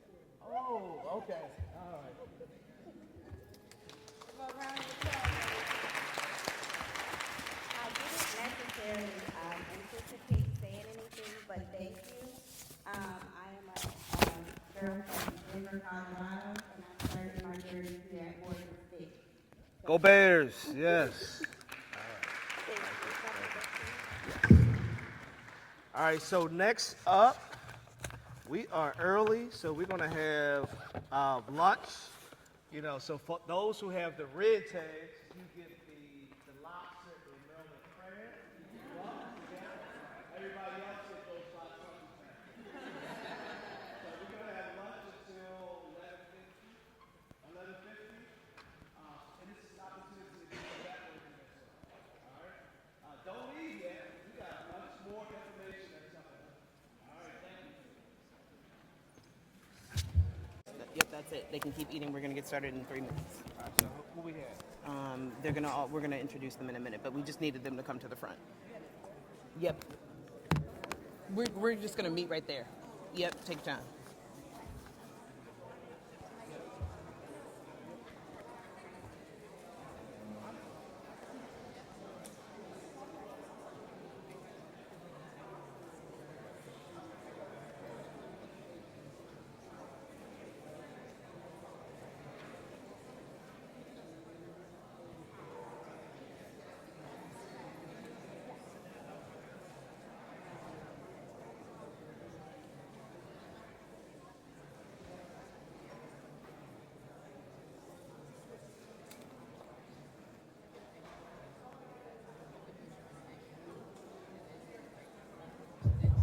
If you are on the bell panel, please make your way to the front.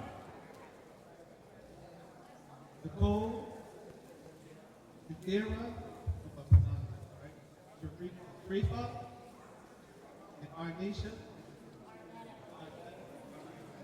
Yeah.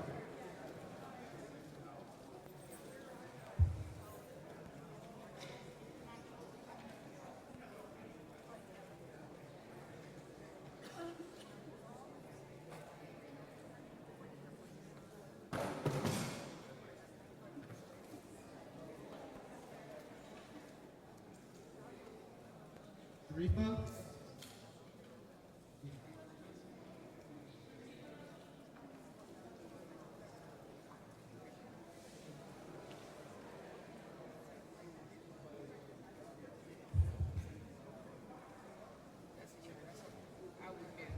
We have an insurance agent here who wants to be on the panel.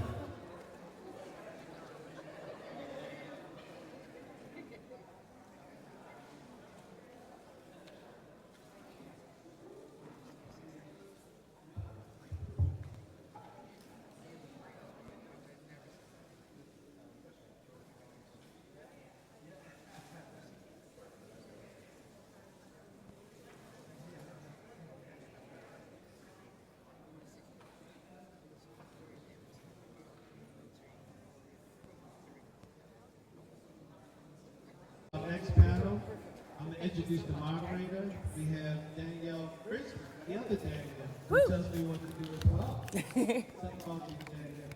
So Danielle is the program coordinator for the Baltimore Metropolitan Women's Business Center for the earmarks.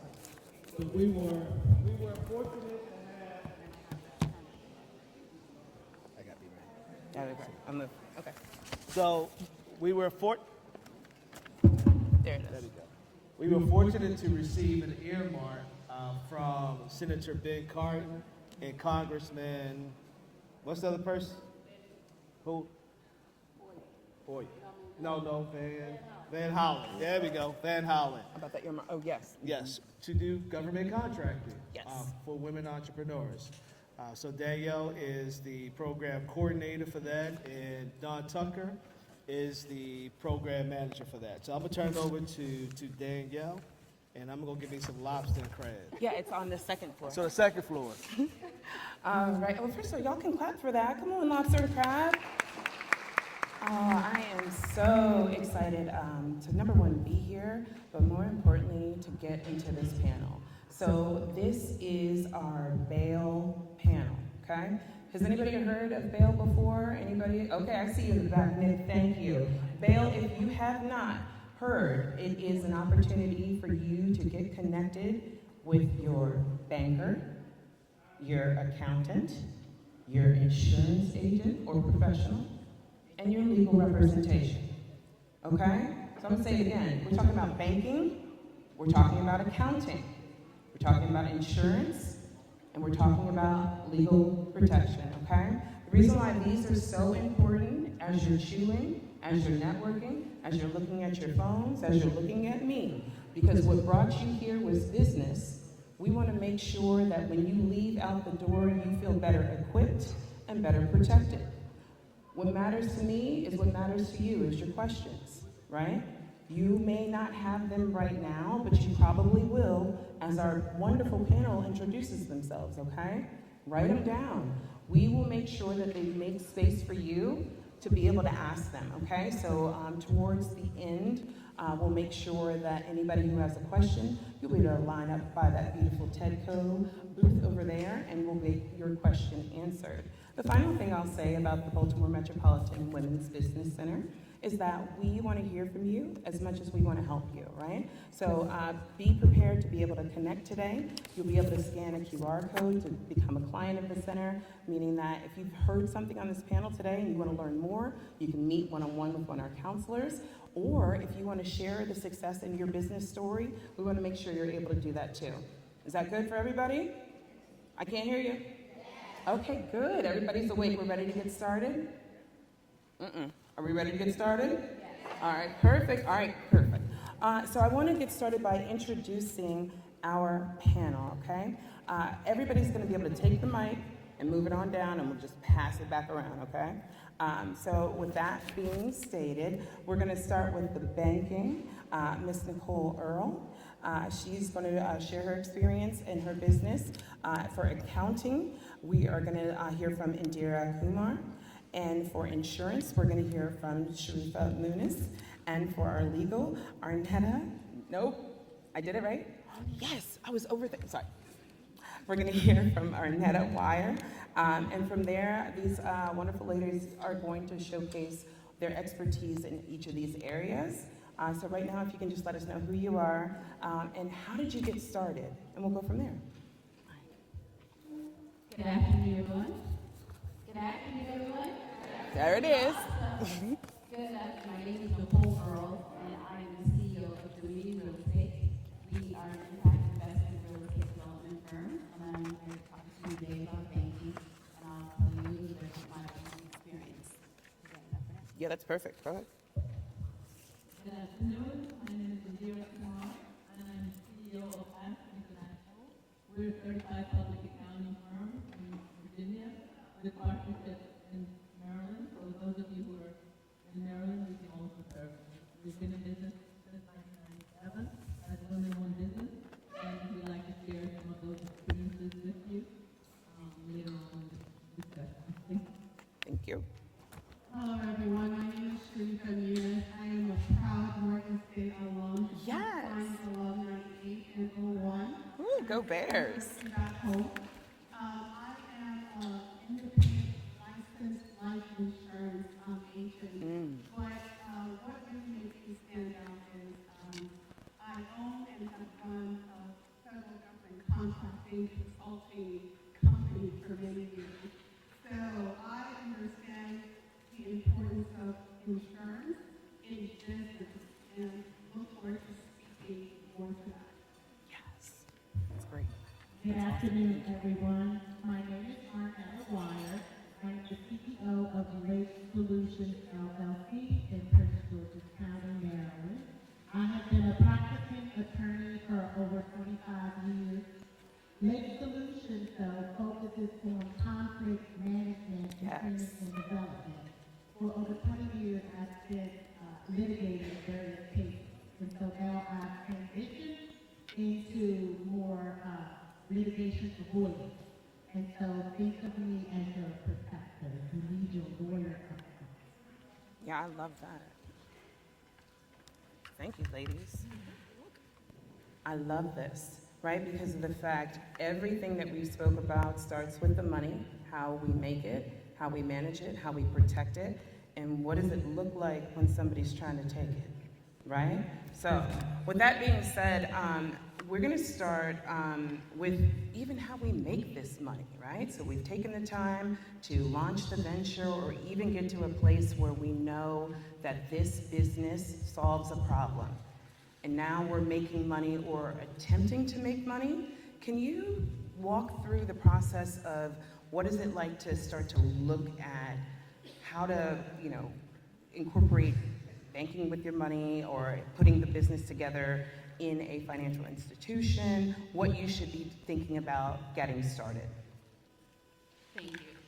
So I started my banking career in 1997 with Nations Bank. That's the bank that is the precursor to Bank of America. And I was at the time, they called us relationship managers. So if any of you know, Bank of America is one of the largest banks in the country and in the world. So banks are not all made equal, right? So back then it was we had a bank on every corner. And as we know today, banks have been merging and getting bigger, and in most of our communities, particularly here in Baltimore, we have banking deserts. So a lot of it is moved to the online version, as opposed to you just being able to walk in. And that's for convenience as well. So today, you have a lot of banks. Now, all banks are not created equal. And I want to drop some advice to those of you who are in business because you need financing. I know this is called banking, but I'm going to say financing, right? Because there are different financial institutions that are nature needs based on where you are. Not all banks are created equal. You have large international banks, you have larger commercial banks, you have local banks, you have community banks, you have community financial institutions, you might have private lenders. There's so many different financial institutions that can provide you the banking function per se. And based on what you need and where you are in the stage of your business, you need to know that in order to go to the right person. Because a lot of particular folks, women and minorities, you go for lending, and because you don't know exactly which institution to go to, you get denied. And it's because you need to know the language of a banker, you need to know which type of bank you need to go to based on where you are in the stage of your business, and also you need to have a relationship. So there are 5 C's of credit, and I'll go through that based on when you tell me I have the time to do that. But I'll say off the bat, find a lender, find a friend before you need them. Find a banker before you need them, right? And I'll tell you, being a banker, so my last bank was Fulton Bank, and I was at Fulton Bank through 2021. And that's when I left and started doing real estate. And of course, being the one who's giving the money is much better than being on the other side where you have to ask for it. I prefer to be the banker because it is a little overwhelming when you have to go and ask. Basically, you're giving your whole soul. When you go to a bank, they're going to ask you everything because at the bottom line, at the end of the day, they want to make sure that they're going to get you paid. So they want to they're going to do what's called underwriting to make sure that you have all that they need, right, to make sure they get paid their money. And every institution has a different risk profile, which is why you need to know who to go to when you need the money. So every business, you need to have a line of credit in place, right? Working capital to help your business. A lot of businesses fail because they don't have enough working capital or enough, to sustain their business. So having that relationship, building that relationship, and you may ask, how do you do that? You have to know, it's just like you build any other relationship.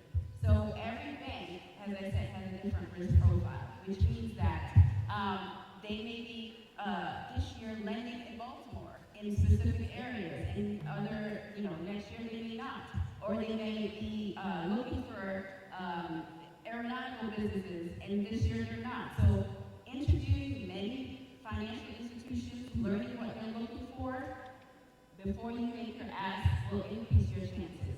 And then understanding what are those 5 things that they look for to be able to give you an approval. But find a friend before you need it. That's the one thing I want to say, and I'll pass it down because I know there are a lot. Oh, no, go this way. Go. Yep. Well, first of all, thank you. And I feel like the best way to do this is we'll focus on the B and then we'll move to the A and go all the way down because I have a follow-up to that. But I also want to challenge us with an action step. What bank knows you by name when you walk in?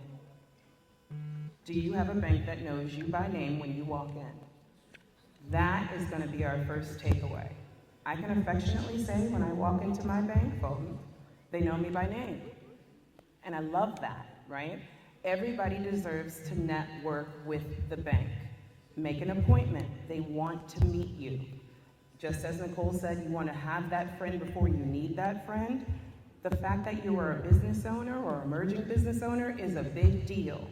The fact that you want to bring jobs, resources, support to the state of Maryland is a celebration in itself.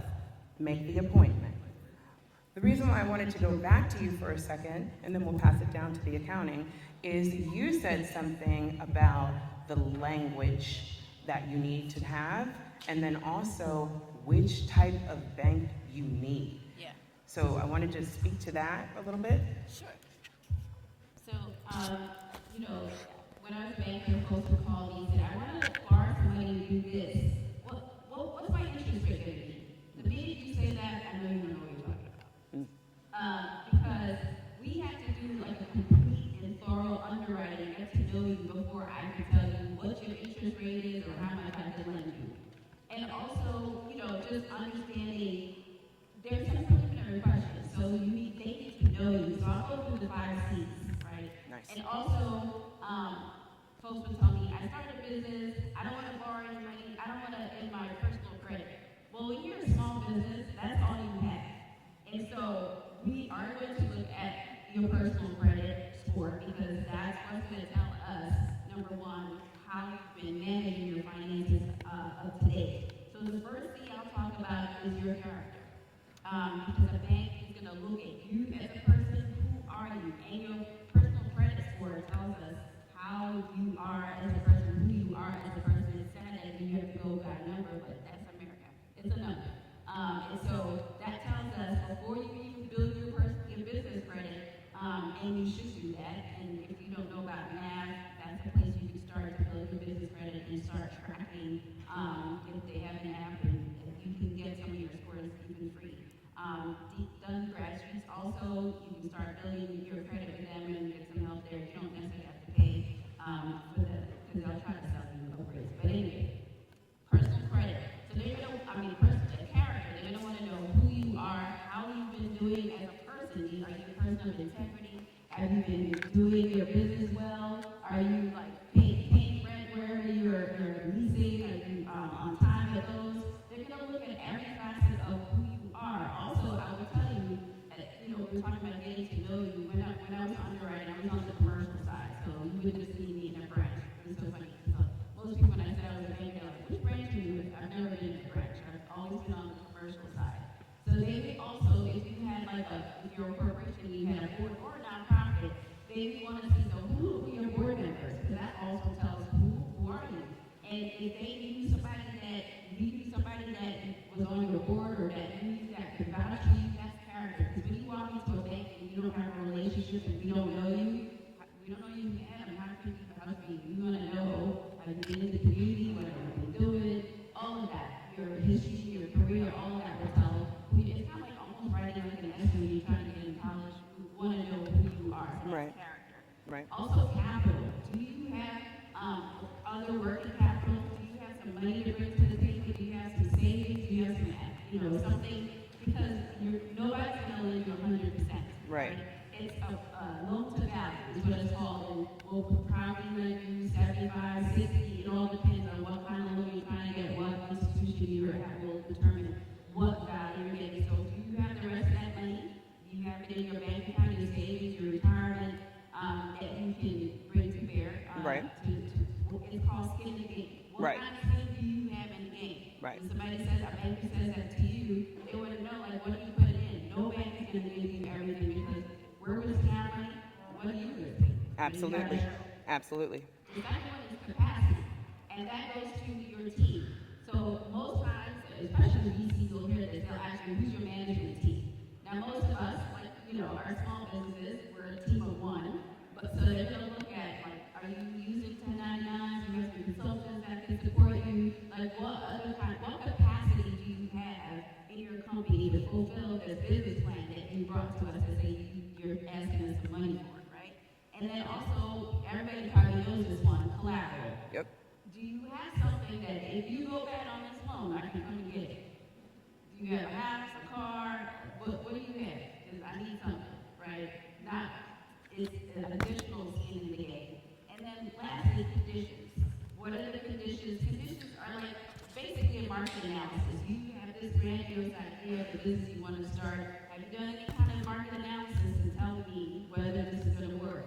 The economy's changing. Tariffs are coming in. All this other stuff that's happening in the economy, the market, in Baltimore, if you're in whatever jurisdiction you're in. Have you done that geographical study? Have you done your demographic study? Have you done all the different studies to tell me what conditions are there to ensure that you are going to be successful? Perfect. Of course, if you have like a contract or, you've done a procurement, you have a written contract, and you can bring it to me, it's almost sure money. So those are the 5 things that they're going to look at, that we're going to look at when we're underwriting. And then there might be some other things, but overall, arching all of that is, do you know me? So talk about the different banks. Like I said, a lot of people want to walk into Wells or Bank of America and all these big banks. Most of these banks, as I said, we've been consolidating the industry since I started in 97 until now. They've been consolidating and centralizing, decentralizing. So your bank, the decision, you walk into a bank, and the decision of the group that you're applying to, whether it's you're trying to buy vehicles or you're buying one mortgage, they might be in Florida or North Carolina or somewhere else. And so our Fulton is a regional bank. We were based in Lancaster, PA, which is right up the road. And when I joined, they emphasize relationship, right? It's a personal thing. We would actually come out to your business and meet you, see you, learn about what you're doing because we wanted to build that relationship. That is very important. If your banker can't come to your shop, your business, to see you, talk to you, sit down, have coffee, you might want to find a different banker. So, and also when you want a decision, the smaller the bank is and the closer the decision is to where you are geographically, the better your chances, right? So if you're putting in, you're filling it out online and it's going somewhere you don't know where you're being in here for all. I mean, like, the decision's so far away, you have nobody to influence or to speak to on your behalf.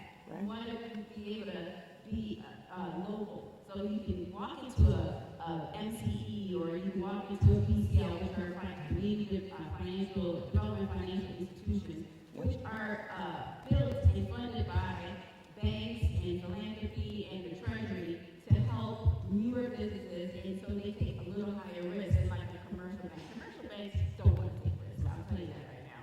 You have to be probably making millions of dollars and have good financials and all that good stuff, but the community development financial institutions, we have CDFIs, they'll take a little bit more risk. The MFGs, they're not here today, or they're different entities, even state entities. Right. State of Maryland has an entity that lends money, and they're interested in their housing department, but they lend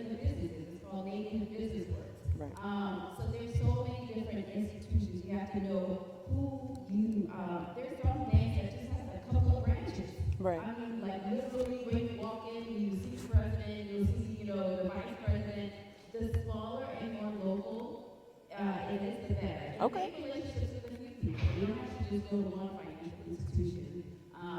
I know sometimes it's a pain in the butt, you start at one and you don't want to move your stuff, but shop around. Okay, perfect, perfect.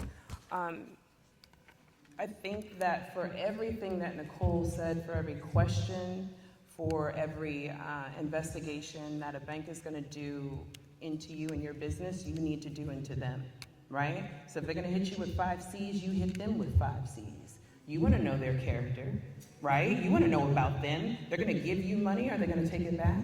Where'd the money come from? Are they going to be able to support you, right? You want to know their capacity. Can they handle your growth, right? Remember, I said make an appointment. You got to go up in there, get to know them, even if it's an idea. Listen, I'm thinking about starting a blank. You mean you're going to start something in the state of Maryland? What did I tell you? That's a celebration, right? So for every question that they are going to ask of you, you better have 2 for them. Agreed? All right, perfect. Because once we, oh, you can clap for that. I see it. So once we have made that money by way of making that decision, now we got to manage it, right? It means nothing if you don't remember to send the invoice, or you do it wrong, or they don't send it back, right? It means nothing when it comes tax time and you don't know how much, I see your face, you don't know how much you spent, but they do, right? So we're going to get into the wonderful world, the beautiful, mysterious world of accounting, right? At first, I actually want to talk about what are those, well, the interns. We had our interns put together some of these questions, so I want to shout out them. But they asked, what are the top 3 financial habits you should already have in your mind with starting this business, but then even go into what should your mindset be when you're thinking about accounting for your business? Hi, again, I'm Indira Kumar, and these are lovely questions. And like our friend here, she mentioned a lot of it during her speech, but I want to just repeat some of that many of us want to get into business. And it's our spirit, you know, I think that women, we are go-getters. And I commend all of us for that. But I find that many of us are not ready when it comes to our finances. She said you have to position yourself. What does that mean? We have to make sure that we have some capital to start out with, or we have good credit history, or we have something to fall back on before we think of going into it. So clean up your personal agenda that you have. Many of us, what we do in small businesses, that we commingle our money. We borrow from our personal money for our business, and the accounting becomes a mess. Yeah. Because to justify $50,000 becomes, you know, a nightmare for an accounting firm. So I recommend that you separate your business from your personal finances. So maintain a personal bank account and keep track of your expenses and your income. So when it goes to your tax accounting folks, then they could make the proper classifications and all. So that's one. And I'm going to go back to my friend, and we could talk about it later, that there are other options for banking or financing. The SBA has a program, but I could tell you the pros and cons, and also there's something called factoring, if you can qualify for funding for your initial stage of business. Again, there are pros and cons, so you can always ask questions later on. But again, on the business side, consider what kind of business you want. What are my strengths? What am I selling? Am I, selling a product? Am I selling my services? And if so, how am I going to position myself for this? You have to think of marketing, and you have to think of your team. And at the end of the day, it's not going to come overnight. There's going to be many, successes and failures. And I'll tell you about my successes and failures before I reach here today. But by trial and error, you can definitely succeed. And don't give up. I believe that you try until you succeed. And then you're going to hit it one day. And the rest of the program here is smiling, and somebody will recognize her, and the networking is important.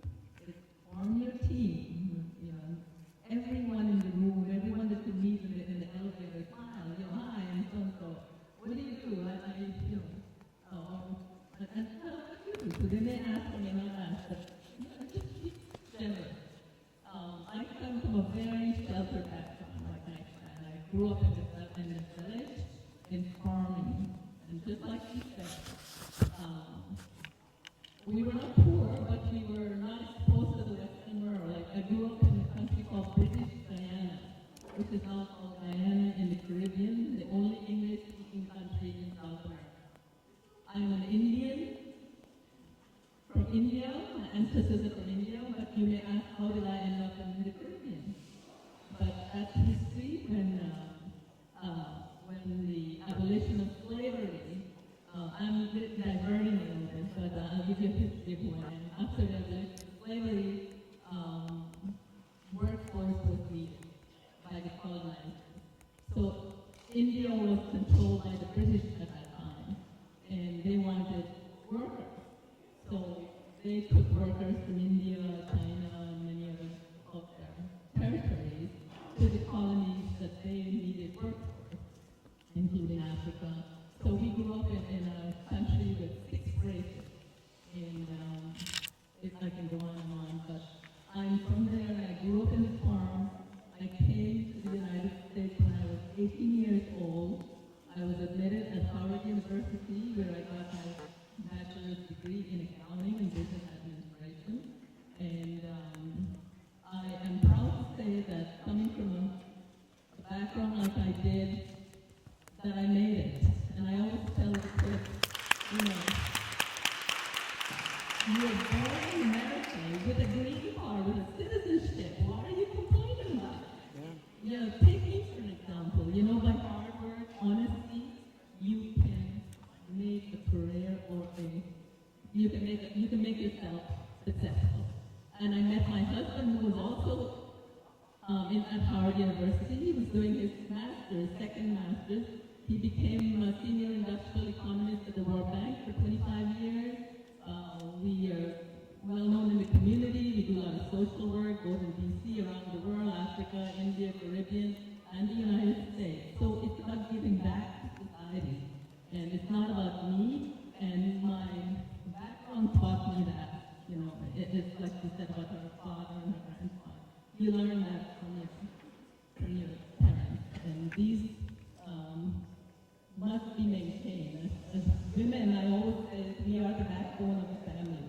We are born as a character. God has given us that gift, but we come with that female energy, which must be encouraged and inculcated in our families for betterment. So I tell my kids, I run a social school for the last 40 years where I volunteer, teaching kids about culture and critical thinking, STEM, etc. for the last 4 years. That's my social work. And I'm proud to say it's a gift to the community, but the message is there. We come from diverse backgrounds. Take the best of both worlds. Take what you brought with you, take what America or New Home has given us, and become better citizens of the world. So back to accounting. No, you're good. Accounting, you can definitely manage your own business.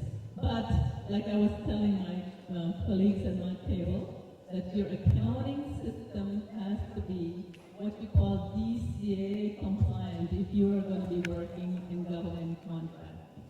And what that means is that you have to meet all the rules and regulations of the FAR, the Federal Acquisition Register. These are all rules and regulations. That's free, it's published, so you should know those rules of how to handle payroll, of how to handle your indirect, your allowable, your non-allowable, your overhead rates. How do you justify the prices that you submit to the government? Because the government will ask you to prove that those rates that you are submitting is reasonable. You know, they're going to allow you your direct labor and your overhead and your profit. And if you're starting a new business, of course you don't have that history, so you will use what you call a provisional rate. That means you estimate what you feel your cost is going to be. And according to the FARS, is that after the contract, sometimes the contract requires that you have an audit, 4 or 5 years later after the contract ends. And at that time, you have to substantiate or prove to the government that the rates that you were billing was close enough to what you were billing the government. And they will come, the DCA auditors will come to audit those rates. So we help the auditors on your behalf to prove or calculate. And if those formulas prove that you were overbilling the government, then the government expects that you pay them back. And if you were underbilling, then you will get refunds. So it's important that your accounting system is set up properly and you're keeping track of your costs, which is allowable, not allowable by the government, and you're ready to substantiate your proposals. Sometimes I've seen where the government comes in to do what we call a pre-award audit. They may have selected your company based on a proposal that you may have submitted, and they will say, well, okay, I'll be there, I'll be checking whether you are DCA compliant. I've represented a company where the government decided not to award it to them because their accounting system was not cost plus. It was a firm fixed price. I mean, they were billing the government and they were charging whatever they feel like. The government says, no, you have to prove that hourly rates that you're billing must be in accordance with the FAR. Yeah, that's real. Also, they would require something called a certified accounting system. They will ask that you get a CPA firm to certify that your accounting system is DCA compliant. Again, the accounting firm goes in to make sure that you are meeting all these criteria, and they write a letter on behalf that we certify that XYZ company is in compliance with all the DCA regulation, and they're ready to accept a cost plus contract. And once upon a time, cost plus was only for DOE contracts, but now the government is requiring it across the board. It doesn't matter, all the civilian agencies, they want to make sure that you have your accounting system in place.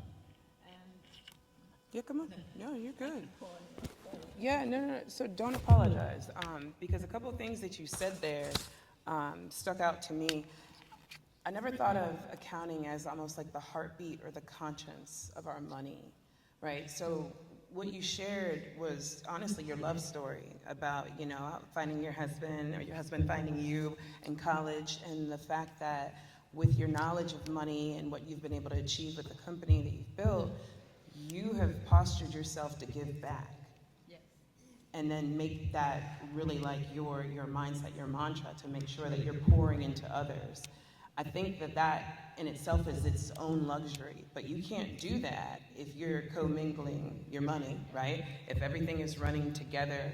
I think that was a really interesting piece to start to have us think through as well, right? Once we've made that beautiful appointment with the bank and have decided that we are going to have a business bank account, it's okay to start cleaning up at any time, right? So maybe it's like, hey, today's receipt is the one that I'm gonna start to use, because cleaning up should be a lifetime, especially when you know that you are gonna be in business. You're gonna have entrance and exit, so you're like, hey, you know what? I'm meeting with my bank today, I have 28 questions for them, right? And I know that I'm going to be able to do this, but then I'm gonna get really serious about who's gonna help me manage this money. That's appointment number 2. There's a lot of people that will help you get started and keep running the machine that is money without making sure that you are okay as a person, right? Or you're even aware of the community or the blessings that you have. So it's important, just as we were talking about in relationships, to get connected, and that starts with you. You are the celebrity. You're the big deal because you're the one that's solving the problem with your business, even in its infancy. That idea matters, and it's a wonderful talking point. It's a wonderful opportunity to go for coffee. I'm thinking about starting a, is all that you need to say. With that being said, the last thing we would want you to speak to is a little bit about what are those healthy systems that we could be getting started with, right? Well, what if you are in an idea phase and you're maybe just buying maybe materials or maybe trying to go on some networking appointments and want to save those receipts, things of that nature? What are some of those early entrepreneurial tools that can help you manage business, that can transition with you as you grow? Many small businesses, in my view, do not need a very expensive accounting software. You may run into a consultant who wants to sell you the catalog, but really you don't need it. If you're good at math, for example, Excel spreadsheet is good. If you're very small, just keep track of your income and expenses, and you provide that to your tax accountant. But as you grow, you will need what you call a good accounting system. And QuickBooks is good enough. And QuickBooks is very reasonable. It has an online version, it has an enterprise version. You know, I've managed a company with $50 million still using QuickBooks. Yeah. But at the end of the day, the accountant needs to know what he or she is doing. Because you could have Deltec, CostPoint, and we ran into one the other day. They're paying hundreds of thousands of dollars using the expensive software, but their accountant cannot do proper justification. They're not able to, they're not intelligent enough to use the software. It's a garbage in, garbage out. So as small businesses, Excel spreadsheet or QuickBooks Online is good enough. Again, it doesn't take a rocket science to know that you made $10,000 and you spent $8,000 and your net profit is $2,000. You know, so keep that in mind, but separate it. Do not commingle because it's easier for you in the long run. And I know it's hard for small businesses because you don't have the funds. I remember the SBA many years ago. One of the advice by PPAC was that go and work for your relative, you know, rather than the bank. The bank is not going to lend you money immediately. They're going to want to see what your character is, what your strengths are, what you own. Again, I've seen where some of my clients lost their home because they had signed on the dotted line that if SBA has what you call the sponsoring bank. Right. That means you can go to a bank that the SBA recommends, right? And they say, okay, well, lend somebody $100,000 or $200,000 because he or she has the contract.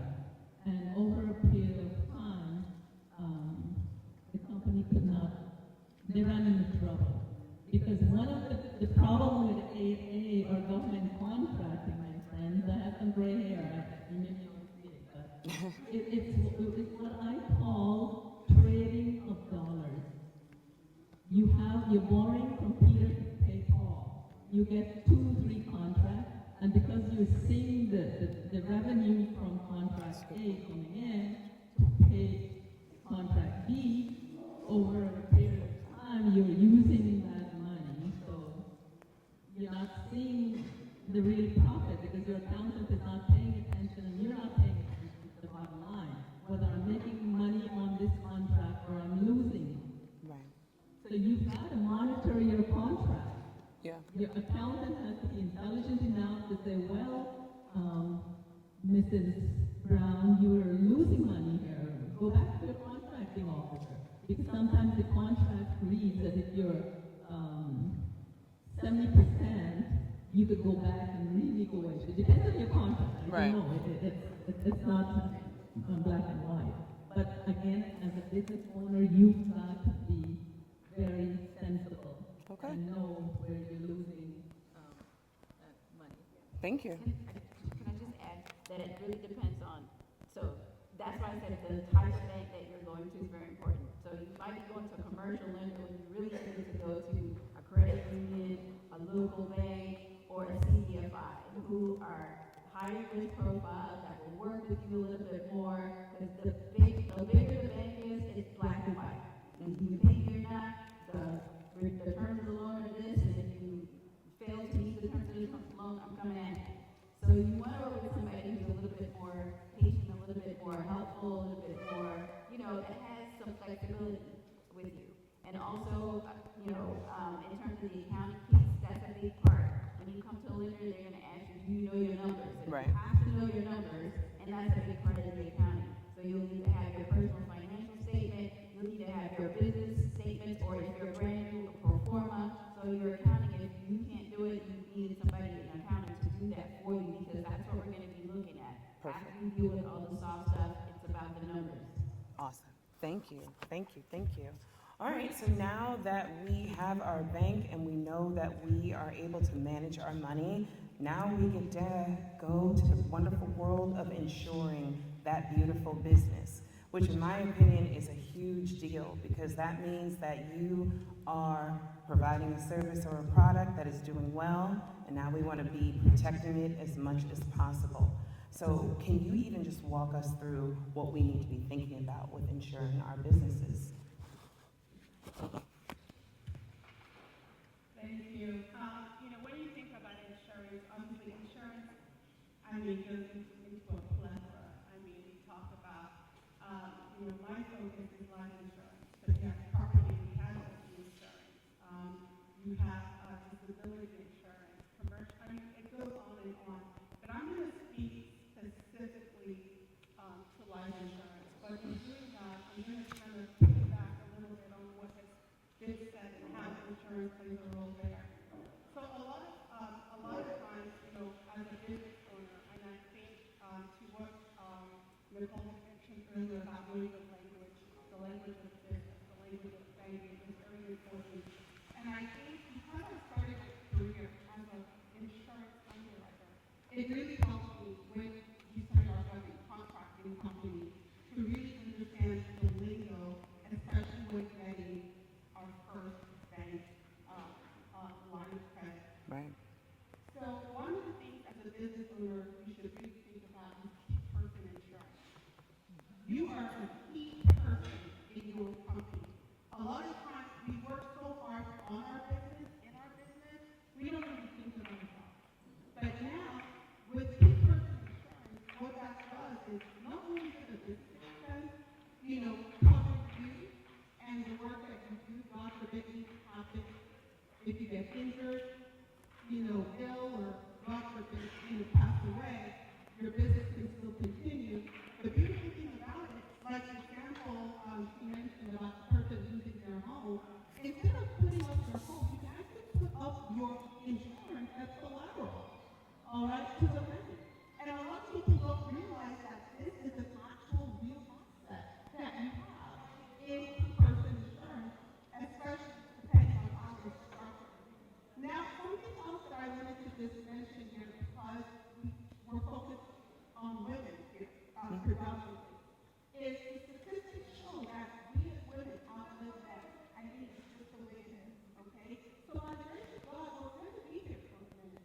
And you don't want to work so hard, build your business, earn, by the grace of God, a good income, good revenue, but then you get older, you have nothing to show for it, right? So now, not only do you want to make sure the company has key person coverage, but now there's insurance that has what's called living benefits. What living benefits is this is insurance that you don't have to die to use. So this is insurance that, especially when you're self-employed and you're in a place where the income can't come in anymore, insurance can take care of all your expenses. And when I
in between.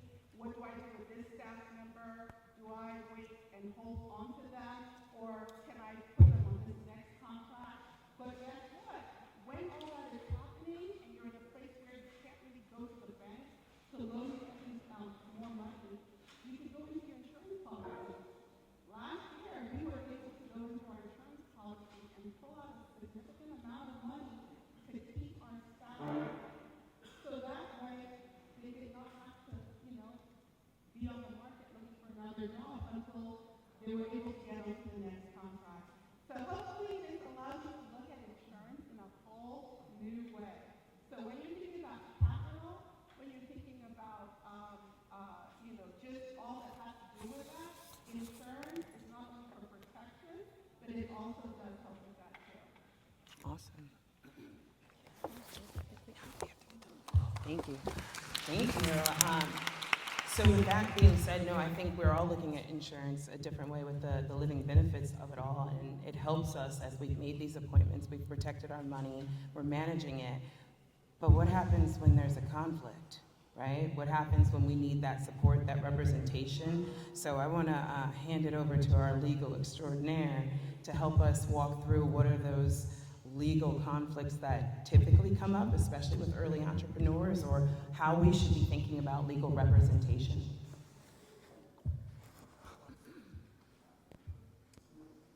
Thank you.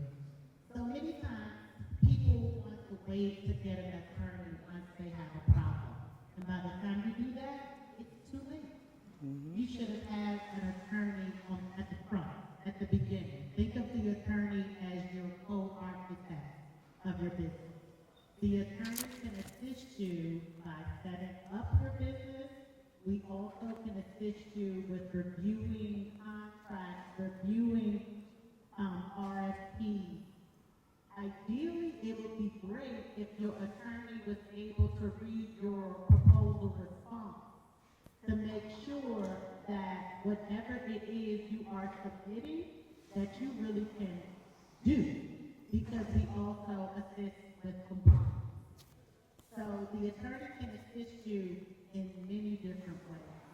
Some basic things that your attorney can do for you is asset protection. And when I say asset protection, I'm talking about your branding assets. So be it your logo, whatever it is you are creating, if you need to have things trademarked and all those kinds of things. The attorney can assist you when it's time for you to move into a brick and mortar and to review those leases and your teaming agreements and your partnerships and all those kinds of things, right? Because I know oftentimes we get excited about the prospect of teaming with people, but every collaboration is not a blessing, right? So we want to make sure that we have reviewed the terms of those and make sure that the agreement actually reflects something that's beneficial to all parties and not just one-sided. Because many times when you are a small organization or small business, you tend to use the documents provided to you by somebody else. Those documents typically don't favor that other party. And so we want to make sure that things really are safe. I am a person, I believe in fairness across the board, right? That things should be mutual, that it should not be out of balance with either party. And that's not typically how people operate. So, those are the kinds of things that your attorney can assist you with. There it is. Absolutely. I mean, absolutely spot on. And I also wanted to add on from the insurance perspective, as she was talking, another insurance that's really, really important, even though it's not my specialty, but from an insurance perspective, is errors and omissions of insurance. Private D&O insurance against decisions that have been made, whether by you or another party, is really critical. And having the funding to take care of that doesn't have to come through your working capital, is very important. Wonderful, wonderful. Well, can we give these ladies a round of applause? So, A couple things, right? Yes, we are definitely running on time, but we do have time for a few questions. And if you don't have your question today, we are going to invite these ladies to all be on the Women's Business Center's podcast, so you'll be able to hear more from them, okay? So don't worry, and you'll be able to still connect with them. But does anybody have any questions from our panel before we go? And they can stand up in line or come over here where Arquita is pointing. Any questions? It's okay if you don't. Last call, because if not, I'm going to ask them to say one last thing. All right, perfect. So with that being said, I would ask for you all to give final words of encouragement or tools, tips, and tricks and how they can reach you. So I also wanted to add on the insurance piece, that before you close your loan, if you go to a commercial loan lender, they're typically going to want to see your insurance. You need to have commercial insurance, general liability, you have cars, they're going to want to see your auto insurance. So there are all kinds of different insurances. Like I said, banks are risk averse, so they want to make sure you're covered and they're in good hands. So my closing words are a lending institution, and although I'll say a lending institution is your friend, and you want to make sure that you get that relationship before you need it, because it's interesting, I used to see these big loans, and the guys who could most afford a loan, they were the ones that get the most money and the lowest interest rates, and the ones that could hardly afford it, the rates are going to be higher. I'm sorry, it's a risk pricing. So get a lender before you need it. Check out the credit unions, the CDFIs, the community banks. The closer to you, the better. And also, if your bank is not willing to give you like a line of credit, a small line of credit, when you start your business, or work line of credit, or a credit card for your business, you probably need to find another lender. I mean, you want to make sure that you have a banker that's going to support you, that will call you when there's special programs. Like a lot of people, when the PPP, when those people who had good bankers, as soon as the portal opened, their banker sent their stuff in. But if you didn't have a banker who was calling you, say, look, the PPP's open, get your paperwork in order, I'll help you, then you didn't have the best banker. So get a relationship before you need it. Get your documents in order. Get your accounting, your attorney, your whole team, because all of that goes in your package, right? That's all about all part of telling your story. And I wish you all great luck. In terms of myself, Dominion Real Estate, as I said, we're an impact investment real estate development firm. We are in the affordable housing and community development space. We're based here in Baltimore. We have a for-profit side and a nonprofit side. We do a lot of programs that youth support around youth and financial literacy and empowerment and youth stability as well on a nonprofit side. We're at www.dominionrealestate.com and .co, not .com, .co. And you can talk to me afterwards. Happy to help or share any additional information. I also help with loan placements and advisory, real estate advisory, as well as financial advisory. I can't leave that side of me. It's been there. It won't go there. Thank you.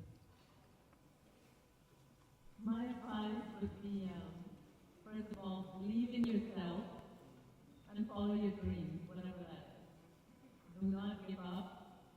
And I think my friend says here that sometimes on the path of success, you may get diverted, either by family or marital relationships, you have kids.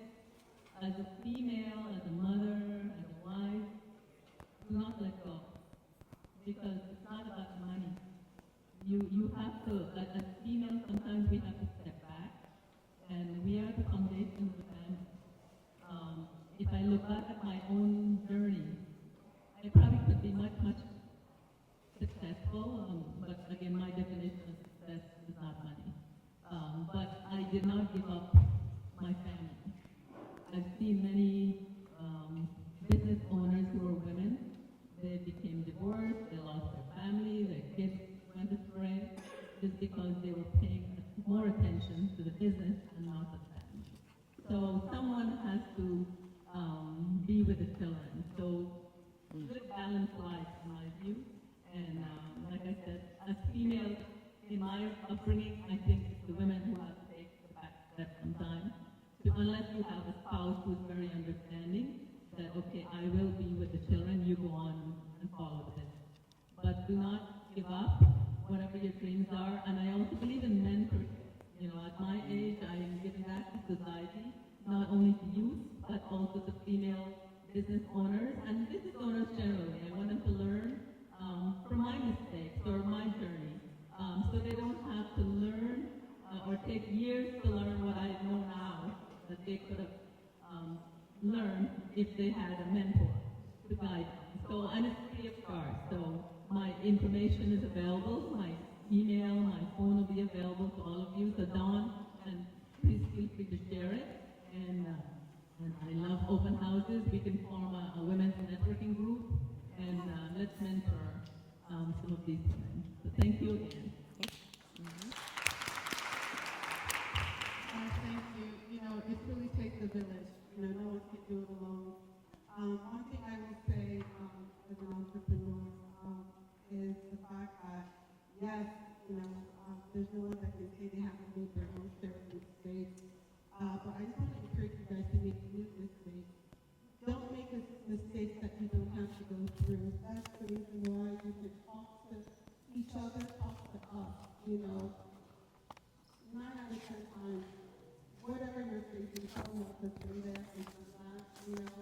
So just, you don't have to go through that again.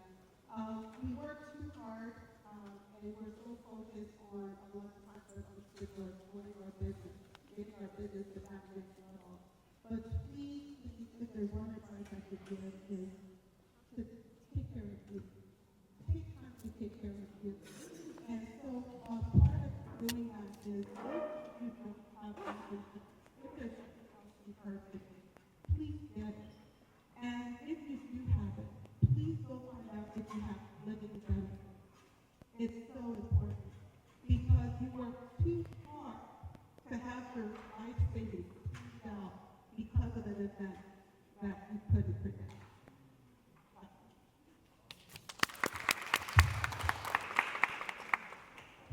So if I could say anything, I would say, do not wait until a disaster strikes to put your bail things together.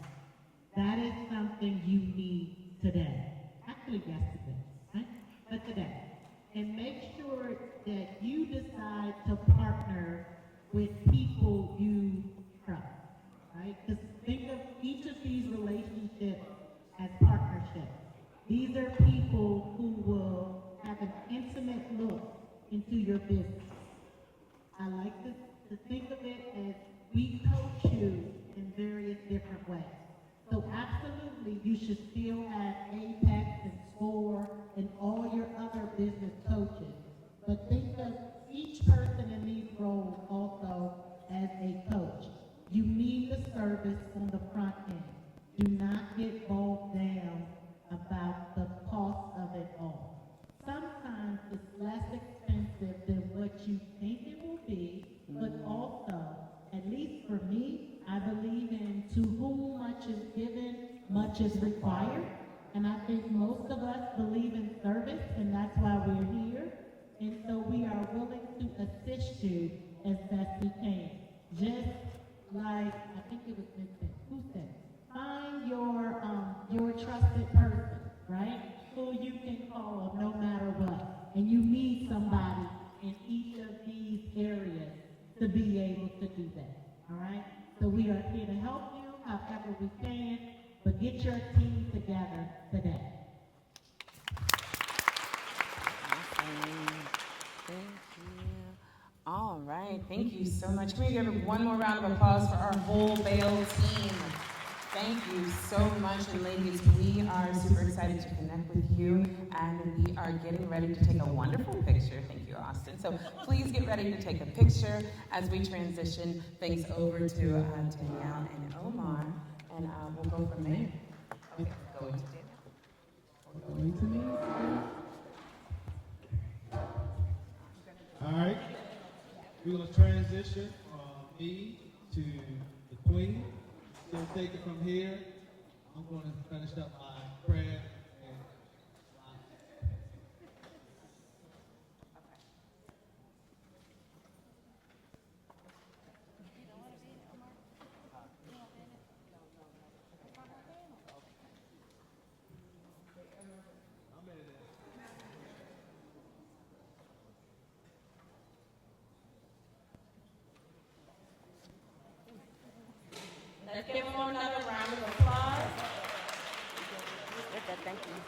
By show of hands, who has learned something today?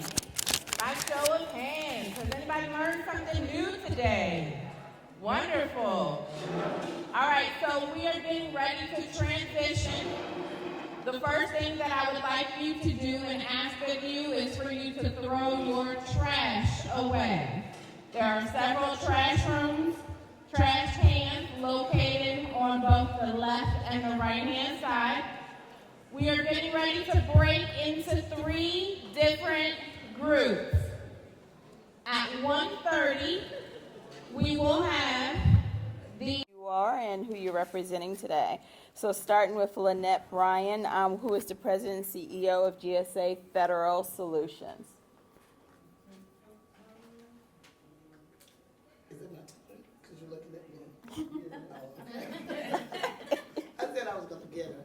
Anyway, good afternoon, everyone. I am Lynette Bryan, and just a little quick history. So if you have any questions in reference to the GSA multiple award schedule, I am a subject matter expert. I've been doing GSA, working with GSA for 42 years.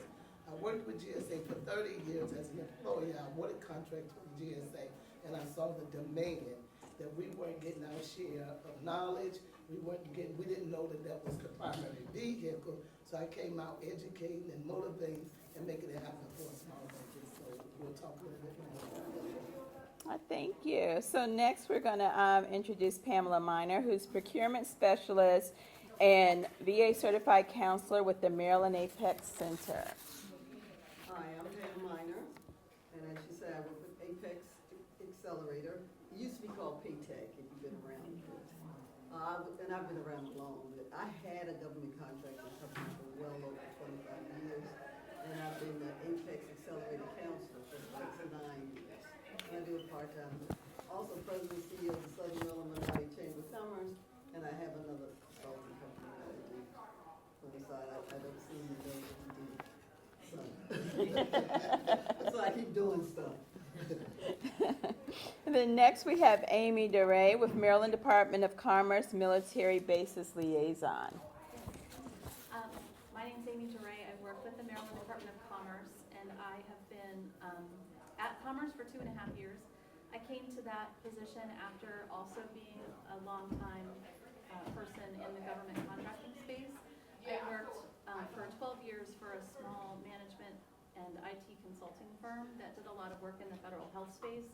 And in my last role with that job, I did a lot of the compliance work and trying to generate revenue off of our existing GWAS in that business. And my role at Commerce is a little different. I sit inside the Office of Military and Federal Affairs. We have 3 program managers that establish business relationships with our military installations and also our federal facilities. And my portfolio includes all the non-DoD federal facilities, but we also have program managers that handle Army and Navy, Coast Guard, and Air Force. Awesome, thank you. Next we have Kimberly Mozingo, Vice President of TEDCO Federal Programs. Did I say that right? You did. Okay. Very good. Hi, everyone. It's nice to see you. It's nice to be here. As she said, my name is Kim Mozingo. I've been at TEDCO for 4 years. By background, I have a background connected with technology transfer. Who knows what technology transfer is? 3 people, 4 people. Okay, good. I work a lot with companies trying to connect them to federal labs, and we also run a lot of SBIR programs. We've got 4 programs now, and I'll talk about that today. Awesome, thank you. Also former Air Force, so. All right. Thank you. And next we have Barbara Ash with the national, who is the National Director of the VIP program. Thank you. Well, good afternoon, and my name is Barbara Ash. I'm National Director of the Veteran Institute for Procurement, or as we like to refer to it, VIP. And we're a national training program for veterans that want to enter and scale into the federal market as well as the private sector. We've been doing this for about 16 years, have over 3,000 graduates from every state, DC, Puerto Rico, and Guam, and we have over 700 right here in the state of Maryland. And the Graduates have won over 40 billion in Prime Awards and almost 8 billion here in Prime Awards with the federal government for our Maryland grads. It's an in-resident training program. We're funded mostly by the SBA, but also from a grant from the Maryland Department of Commerce as well as donors. And the training is in person over 3 days right here in the state of Maryland in Potomac, Maryland. So it's Awesome. free. We pick up hotel meals and training. Well, thank you so much for the introductions. I want to dig a little deeper into what services you offer for small businesses. So we'll start with you, Lynette, so that you can kind of share with the audience what you offer. I'm more excited to hear what these ladies are offering. Because I facilitate the search for small businesses all over the United States. Primarily what I do is I facilitate GSA contracts. I help companies, I navigate them through from cradle to grave through the system. I pretty much get them awarded a contract. Because of my past experience, I've gotten them done pretty quick. I've done them within a month, with some companies being waiting 6 to 9 months. However, I know the requirements. I do it in my sleep. I do a lot of educating. I help companies and I motivate them to let them know the advantages of getting on the GSA schedule and how advantageous their company can grow financially by having that vehicle in place. And keep in mind, it's a vehicle. That means you got to get in the car, but you have to drive it. So nothing is going to come. So I do a lot of training on how to market your GSA schedule. What is now I have a schedule? How can I navigate the system? How can I meet the government requirements? Where do I fit in? So a lot of educating in that capacity in terms of business development. How do I want to get my schedule? What do my company need to do to put me in that position? What type of customers does the government consider? The government look at your next door neighbors, the commercial end users, so it doesn't really matter who the customer is, as long as you show an invoice. Put it this way, I know the ins and outs, and I know the ropes. I represented the government for many, many years. I used to do training for GSA. I'm on the cover page of one of their magazines. I no longer represent the government. I represent you, the businesses, so I can tell it all.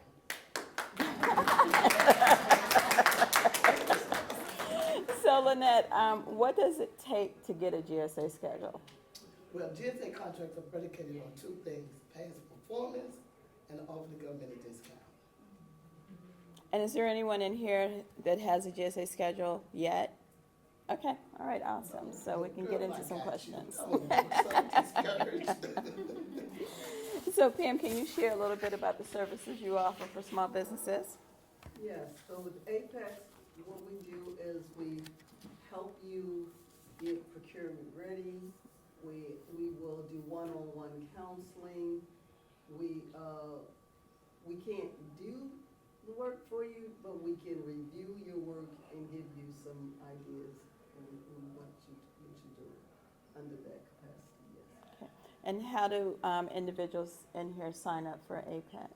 They go to the Maryland Apex page, I don't remember the site exactly, but just Google Apex Accelerator Maryland and you get there and register.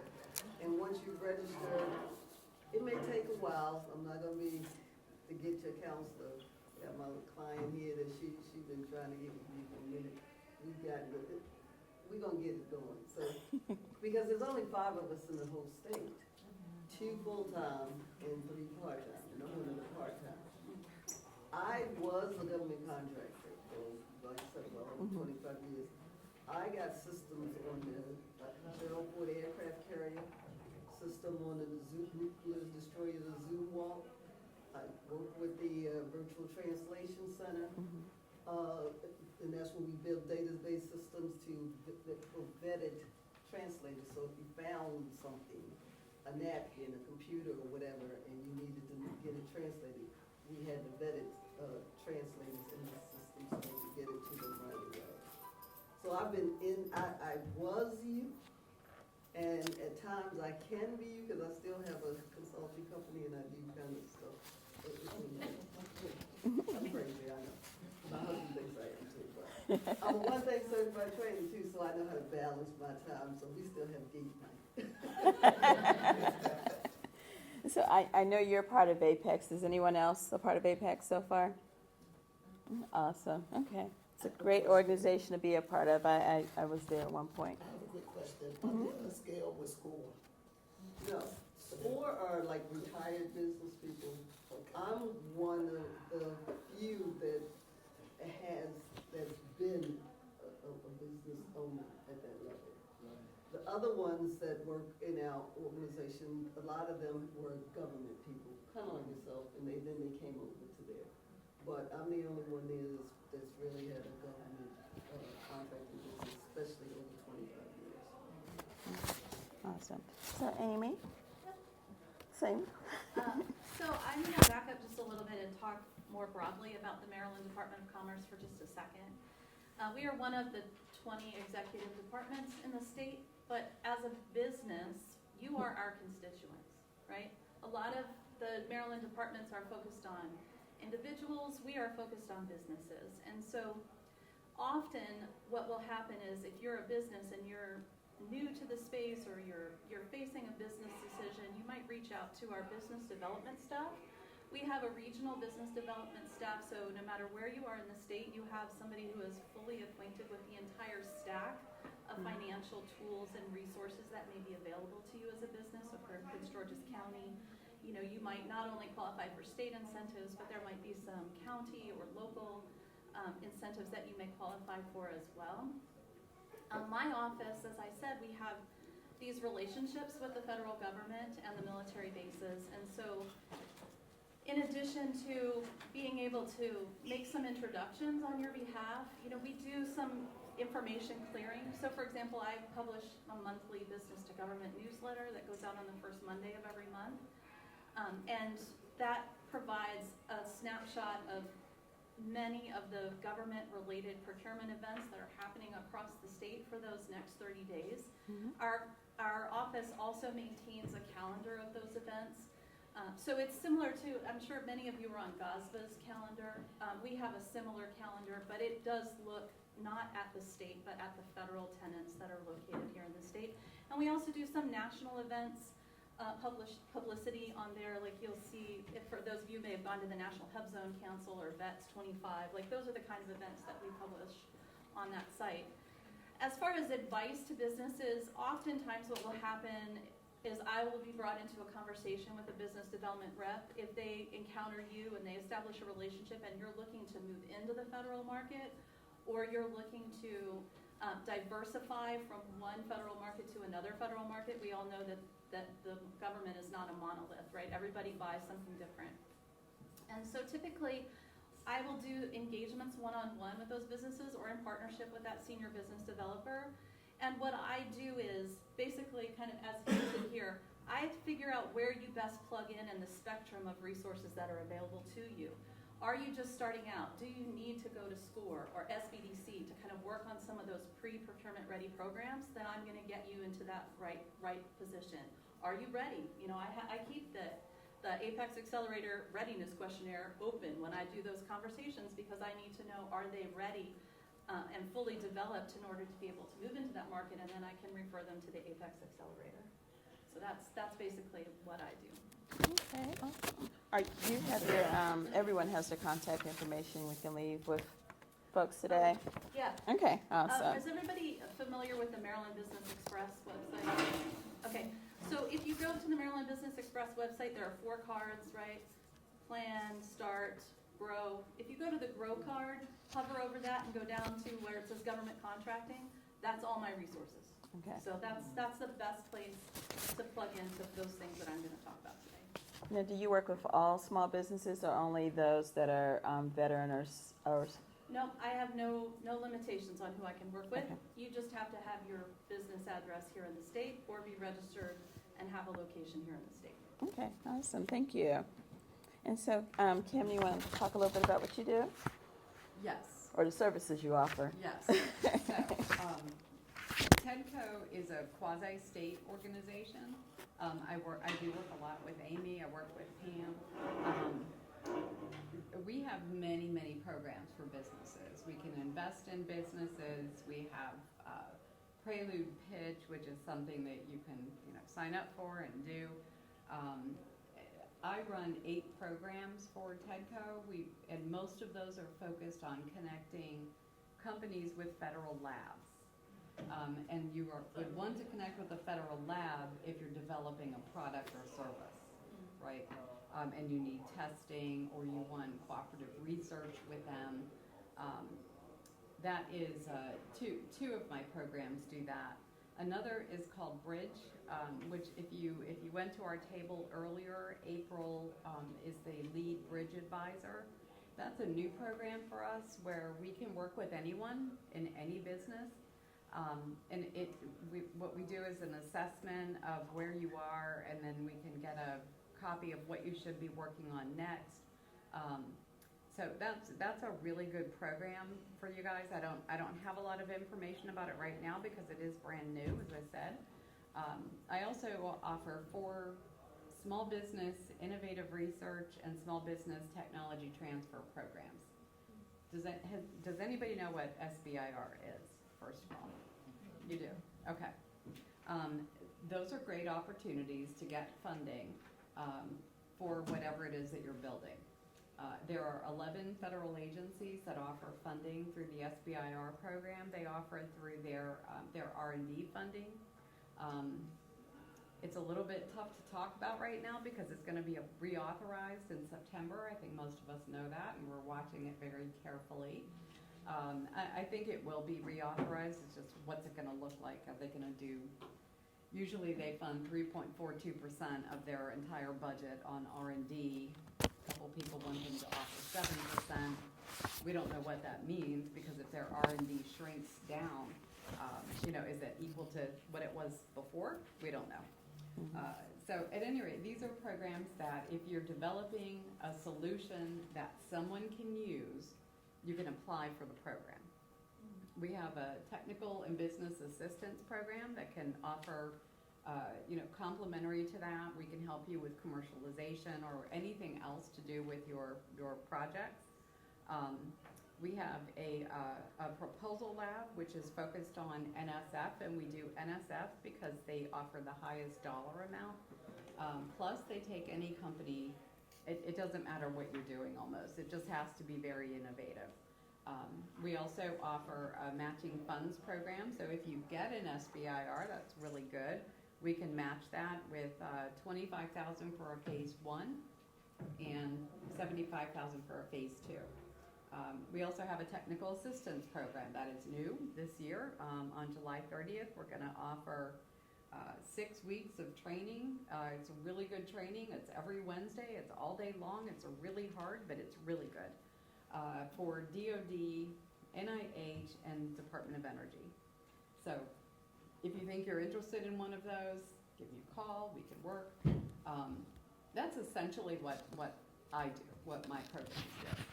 So Kim, the training that you're going to offer for DOD, NIH, what type of training is that? Is it procurement or cyber? Okay. Yeah. Okay, awesome. SBIR, STTR, which is the Small Business Innovative Research Program. Oh, I didn't. When you guys were, it was them. Yeah. Like another language back here. I know. It is like another language. Welcome to federal is. contracting. Yes. It is another whole language. Yes, it is. Okay. So Barbara, you want to talk about the services you offer? Sure. And speaking of language, so we offer training to only veterans. And so you have to be a veteran-owned business. You don't have to be the veteran in the classroom. You can be a partner in a business or an executive in the company. But about 99% of those who participate are the owner and therefore the veteran in the company. So that's what's unique, I think, to everybody here. If you're not a vet, we only train veteran-owned companies, and they have to be small businesses as defined by the Small Business Administration. So that's who we serve, and how we serve them is how to compete, comply, and perform at every stage of their development in the federal sector. Now, mind you, I gave out a statistic. We measure our success by their success, so we can track federal data pretty easily on prime awards, subcontracting a little less so because it's self-reporting. But we also know that they are winning in the private sector based on the training, as well as in state and local procurement. If you can support the Army, chances are you can support the state of Maryland as long as you understand how to do business with the state of Maryland and your capabilities align with the requirements. So, but the training we focus on is at the level of, just to kind of give you an oversight of the who's in the classroom, it's up to 50 veteran-owned businesses nationwide on a first-come, first-served basis. So you're in a room with 49 other CEOs. And then I'm not an instructor, I'm a national director. We have facilitators in the room. But we bring in subject matter experts over 2.5 days of training, about 27 hours of training. There's about 43 subject matter experts that provide briefings on the topic they teach. So to be procurement ready, you have to be able to compete, comply, and perform every time, right? And be able to scale, right, if you want to continue to grow. And so, how you perform on one contract is a lot different, and how you will be able to compete, comply, and perform if you're managing 7 agencies across 26 contracts. So that's why we have 6 curriculums. We meet you where you are in your development. So if you're just starting out in federal contracting, what you need to know, the language, how do you go about getting the first win? We focus on getting the first win in that class. And then we have a grow class. You've gotten your first win. You've decided you want to focus your business development efforts on the federal government. You can come back and take a grow class. Those companies are still under 5 million usually. They can be over, but that just gives you an idea of who's in the room. And then advances for companies that are 10 million and up that now have different challenges, right? So in business, the challenges never go away. They just change. Mm-hmm. And so, what's keeping you up at night as a $10 million company with 100 employees is a little different than when you're, yourself, your chief cook, bottle washer, right? And trying to get to that first win. So the training is designed to meet you so that you can benefit and take it to that next level. We also have 3 sector specific. Again, our focus is in helping the veteran grow their company. And we have a training program on VIP aerospace, which is a growing sector. And so we do that training specifically to help those that are already supporting the aerospace sector, either CONUS or OCONUS overseas, as well as those that want to enter. They want to take their capabilities. Let's say they're supporting the commercial sector in aerospace, but now they want to take their capabilities and support the Air Force in the federal sector side, right, and vice versa. So that's aerospace is one sector specific. The other sector we focus on is international. Oftentimes the customer, you're doing a great job, they love you, but the U.S. government is global. So they come to you and say, we want you to do what you're doing here in Texas, we want you to do this in Germany. You're like, huh? And you could say, no, I can't do that. But that requirement did not go away. They're going to have to source it. And so you have a hard decision to make. Do I grow with my customer? Can my customer grow with me? And they want me to do what I do here, there. And so international is all about supporting the customer, in this case the federal government, globally, OCONUS, but also accessing the commercial market as well. Because no sooner do you get over to another country and you have to locally source. Guess what? You're not doing business with the U.S. government. You're not in U.S. dollars, right? What just changed? Everything. So we have to teach you how to, mitigate that risk, price it accordingly. So those are we have start, grow, and advance to kind of, where you don't have to go in any order. If you find your way to VIP and you're at 10 million, you go right into advance. It's not like you have to go back. Again, it's just for the veteran to meet them where they are so that they can continue to sustain their growth in the federal sector. And then our third one is the private sector. That's other sector that we launched last year, and that's again, the analogy, if you can support the Army, you can probably support Disney, right? You just need to know how, right? And Disney is actually more risk adverse than Army. They, if it shows up on the front page of the Washington Post, something goes not well, the Army will be there. Yeah. They may have a black eye for a day or two, but they will be there. So they are very risk adverse, and they're also, the private sector is about 90% of the market that is open to businesses. So it's sort of like we refer to the international market as being, you know, there are more customers, far more out of our country than in our country. The same as the private sector. The government, the federal government is a great customer, and it's large. It is the world's biggest customer. Even if they have a reduced budget, I think they'll still be. Yes, they do. But the private sector is huge as well, and that's to offer diversification to the veterans and give them access to new markets. That's what we do, and as I mentioned, it's free, first come, first served. And if you're in Maryland, you don't even have to get on a plane. We don't charge you, we charge everyone else. Awesome. You're welcome. So, you can apply online. It's first come, first served. Our applications take about 5 minutes. So anyway, but I you have a do. question. Yeah. And thank you for that wonderful presentation. So, how do you compliment companies that are not veterans? How do we? So, We don't train. So Only train. now I want to take it to another level.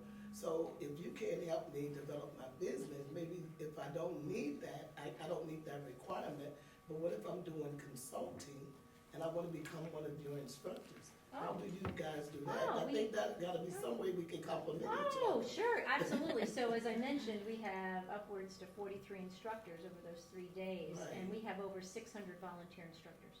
Oh, they're volunteers. They're all volunteers. All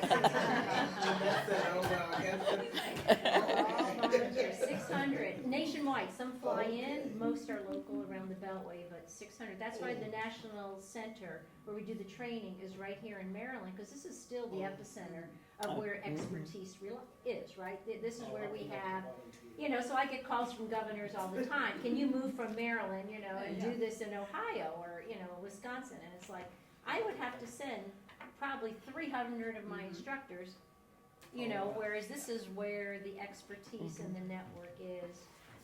So the instructors volunteer their time. So let me see, 42 years past performance, 42 years of business, and I would love to volunteer. But wait a minute, 42 years of business where I can educate, motivate, and help the businesses. Now veterans. Yeah, absolutely, I can help. I have. always wanted to work Isn't with it the veterans. awesome? Yeah. So yeah, 42 years of business. So if I want to do it in the other countries or in Puerto Rico, then I would have to, of course. No, all our training's right here in Maryland. Oh, so the other all the training's in training's here. Oh, okay, so that's Yeah. cool. So yeah, I would love to volunteer. So I do want to. Oh, well, there you go. I can do that. Thank you. So- Thank you. And- I have a question. So is PTAC would be the similar entity to what you're doing, but for everybody else besides veteran, correct? Well, I think we're a little different. We We do one-on-one counseling, we do training, you get the training and stuff like that. For civilians, for everybody. Right, so they're military. I like And that. I help the vets get their service disabled vet status. I have a question for you over here. Veterans, how about, because a lot of the veteran programs have a spouse program. No, this is veterans. Yeah, I know. But a lot of veteran programs have I know they spouse. do. No, we don't, because we train in government contracting, and the 5% set aside, it does not allow for anything but it to be veteran-owned. Okay. So that is why, because we're SBA funded. So we only train the veteran-owned, they have to be defined as SBA defines veteran-owned. do we have veteran-owned businesses in the I hope room? we do, we're in a veterans. Are you veteran? Okay, good, awesome. I'm enrolled in there for October's class, and I just found out she does too. I was registered. I'm just waiting to get a call back. Okay, great. So we have a question over here real quick. Go ahead with your question. My question is, I'm not a veteran-owned business, but if I partner with a veteran, is that like a possible way to apply? You have to be veteran-owned. Yeah, we don't train employees, we train companies, so that's the difference. We don't train. No, I'm not as an employee, as a business, so if I partner with a veteran, then I could. If y'all are business owners together. Yeah. You have to be 51%. But they have to be 51%. Yeah. Oh, gotcha. Yes. Okay. Yeah. Yeah. Oh, Okay. good to know, okay. Yeah, so that's the definition, or it's a little more than that. More than that, yeah. So you can partner along to, Yeah. you probably don't wanna. Well, I always say if you can't be a veteran, partner with one. Find one, yes. I have a lot of them in my back pocket. So, Can I make one comment about? go ahead. I do want to make a comment to you about training, ways to access training. And I'm going to give the Apex Accelerators really good kudos for this. But if you go to the Maryland Apex Accelerator website, they have a whole training system, and there's a lot of content there that's available to everybody. Not just webinars that Pamela's colleague Yasmin puts together, an entire series, I think there's 2 or 3 a month, but also the Apex Accelerators have a relationship with a company called Govology, and Govology has a lot of that really kind of nitty-gritty how to do business with the federal government training in there as well. And the counselor can give you that code. Yeah, I was gonna say, need the code. But in Maryland, you need the code, Yeah, so. Maryland, you'll need the code, but those are really great, Webinars. dialed-in webinars that you can do kind of at your own pace. So I just want to make sure you know that. Yes, if you're not a veteran, there is training. Yeah, absolutely. Even with my chamber, the president of, I collaborate with Apex because I did a training recently with a capstone for government contractors. And, because Ben Cardin gave us a earmark as well. Yes. And so that's what I did with them in collaboration with the Apex Accelerator. And I had Judy Brandt, who wrote the book, Government Contracting Made Easier, teach that class. Oh, nice. Yeah. And it was an 8-week class, and it was phenomenal. Should do it again. She does a lot of rock climbing. She does. I've been to a rock climbing. Have you? I love her LinkedIn posts. It was funny because I got her book first, and then I found her on LinkedIn because I do that, and then I would tag her my little small business kind of stuff, and then she found out I was with the Southern Maryland Minority Chamber. She moved from Virginia to Southern Maryland, and so then she asked me she wanted to be part of my network because here I am in Southern Maryland. We talked about pickleball, and then we talked about rock climbing. And I was about to turn 69, and I decided, and that was 2 years ago, I decided I was going to do the indoor rock climbing thing. Oh. And my husband with me, he couldn't do it because he had 2 knee replacements. And he's a cancer survivor too. And so he was so proud of watching his wife climb that wall and ring that bell. Networking. That's it. That's what they call it, the GovCon Rock Stars. And what you do is they have small businesses, they have primes, and they have agencies there. And you get you get to do your elevator pitch, and then you go climb the wall. Yeah. So by show of hands, how many in here already have federal contract or have won a federal contract? Well, awesome, because that's what we're here to talk about. So I would like the panel to share some challenges small businesses face when trying to enter into federal contracting. Because it's not easy, as someone said earlier, I think it was Gloria. You can do it, but it's definitely a challenge. So I don't know if anyone in particular want to start? Okay. I'll say something. Here's what I've always thought, and correct me please if I'm wrong. So when marketing, in having a business, there are 3 steps in having a business. You want to supply what's in demand, which we've learned that at an early age. And then you want to be able to identify the best customer who's selling the most money in the United States. It's so funny because I asked that question in small events like this, and you'll be surprised at the people say, the Asians, the blacks, the way, if you can't answer that question, you may not be ready to have a business. Because if you don't know who's spending the most money in the United States, it's the federal government. So now you want to supply what's in demand to the federal government, and then you want to say, what are they buying? What do they purchase? Almost anything you do commercially, you can do it for the federal government. So now we want to supply what's in demand to the best customer. So, and that we know they're doing, we can sell, provide almost anything. Then you want to say, okay, well, what they're spending the most money on. So you got to do your due diligence. You got to do your homework when marketing your business. So now, what are the number 1 items the government purchase? The number 1 item the government purchase is IT. What is the number 2 item the government purchase? Is consulting. So in the event you're not doing number 1 or number 2, they're purchasing a whole lot, but you can find out how they're spending the money, how much money are they spending. The last thing you want to know is how do they procure those opportunities? They procure those opportunities from companies that are substantial. You have to be substantial to do business with the government. Now, you all are substantial, I can see that, because you're here. But what tells the government that you're substantial is that the more you put in your business, the more substantial you come. So if you're telling me you have these capabilities, on your capability statement, you have certifications, you have contract vehicles, those what makes you substantial. Now, marketing to that number 1 customer, which is the federal government, they don't recognize state and local certifications. So they don't say, oh, you have to be in Maryland, because you're marketing to a buyer that's all over. So they look at federal certifications, and there's only 4. Woman-owned, hubs-owned, service-disabled vets, and 8A, minority. Those are the major certifications. Then they have contract vehicles, like the GSA Multiple Award Schedule, which is the primary vehicle. You also have other vehicles that come out whenever they feel like it, and they have the budget. They're called GWACs. Those are government-wide acquisitions.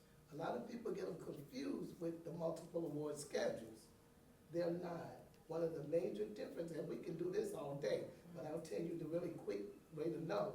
One of the differences between a GWAC and a GSA multiple award schedule contract is that GWACs, the government, they have no certainty that you've used those positions that you have.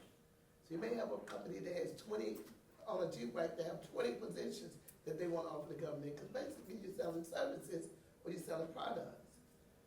If with the GSA schedules, they guarantee to the government, they tell the government, I know that the rates are fair and reasonable, because you're going to provide invoices and pricing documents to support it. With those GWACs, you don't have to. With the GSA multiple award schedule, you do. And with the GWACs, they're open and they close. And even when they open, and if you get in, you will have to still compete against task orders. With the multiple award schedules, there is no task orders.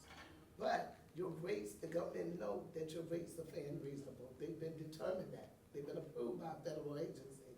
So if you go to my website, you'll see a little history about the GSA, where it derived from. A lot of agencies were getting ripped off by companies they couldn't deliver. Oh, I have a painting company, I can paint the whole building in 5 days. And then, Monday morning, nobody's at work, the building ain't been done, they're breaching the contract. So what happened, Congress said, hey, we're gonna have to do something. The government's spending too much money, and there's too many contract breaches. So what happened, and this is way before my time, your time, and the rest of our time. So this was way back in the days, in the 20s or whatever. Congress said, hey, we're gonna come in and get a federal agency to help facilitate the government's buying power, to make sure that these companies meet the requirements. So that's why it's so important to have that contract vehicle in place. And I'm gonna stop there, and then when I come back, I'm gonna tell you what happens if you have the vehicle and you're not using it, because that's important as well. Well, the thing of it is what if you look at now, the elephant in the room, Project 2025, you see they're leaning heavily on schedule. So even if you ain't want to do it before, you might want to revisit that. And there's other things in the marketing area. Don't think, hey, I have my GSA schedule and with that element in the room. But guess what? You gotta really learn how to know how to navigate it. Teaming is the name of the game. Teaming. Well, I think this person over here, and I'm sorry you didn't share your name, mentioned mentioned, partner, right? And so, a great way, I think the question, was, how do you get started, and it's not easy, but one path that is easier if you don't have any past performance and don't have, intimate knowledge on the process is to partner with another small business that has past performance, has a prime contract, that you're bringing a solution that, is a good fit You know, it is a partnership, so there has to be, you know, you have to choose your partners wisely, because now your reputation, to some extent, is now hitched to their wagon. But that is a lot easier to come in as a subcontractor, you know, it's sort of like, you know, before you drive the bus, maybe be a passenger on the bus, Yeah, but you know? you can't do that with GSA. Not with GSA, Right, but there's in no terms of partner with federal GSA. contracting. Right. It's, Yeah. but you have to be in business 2 years before you can be on the GSA schedule. But you don't anymore. Did they change it? You don't have anymore. There's something called the springboard. Oh, the springboard, Yeah. the springboard. Yeah. But anyway, But you're it's right. hard. But in the federal It's government, better to yeah. sort of get into Yeah. subcontracting, Right. get some past performance. Oh, absolutely. That's, You know, yeah, and, you know, hope, and learn, you know, find mentors, find, you know, other Yeah, business, oh, other small it's- businesses that can help, you know, you navigate, a bit as you start to get some traction. And certainly state and local, is something that the federal government, you know, does, you know, recognizes, as well as, you know, it gives them some comfort to know that you've dealt with government work before, even though it's not federal work. So those capabilities are, that past performance is helpful, as you go forward. But to get a contract out of the block with no past performance as a prime in the federal government is pretty rare. And so these are just strategies that you'll learn as to how it happens, but it's, you know, you have to have either commercial or past performance somewhere with someone, usually before the government. You have to have some success somewhere. Unless you start with a SBIR, right, or a SBIR, and that's where you're developing a technology or service that the government is investing in. And they don't expect past performance there. No past performance No. at all. You No. could start now. And are they would they fund only for things that they will use, or they'll fund even if it's like just a pure commercial? It depends. So if you have something that's commercial, you don't want to apply for DOD, right? Because DOD is a contract. NSF, for example, is a grant. They will take anything that you're developing if it is innovative. So when I say that, I don't want you to say, oh, mine's innovative. You need to know that it's innovative. You need to have read all the papers that are published.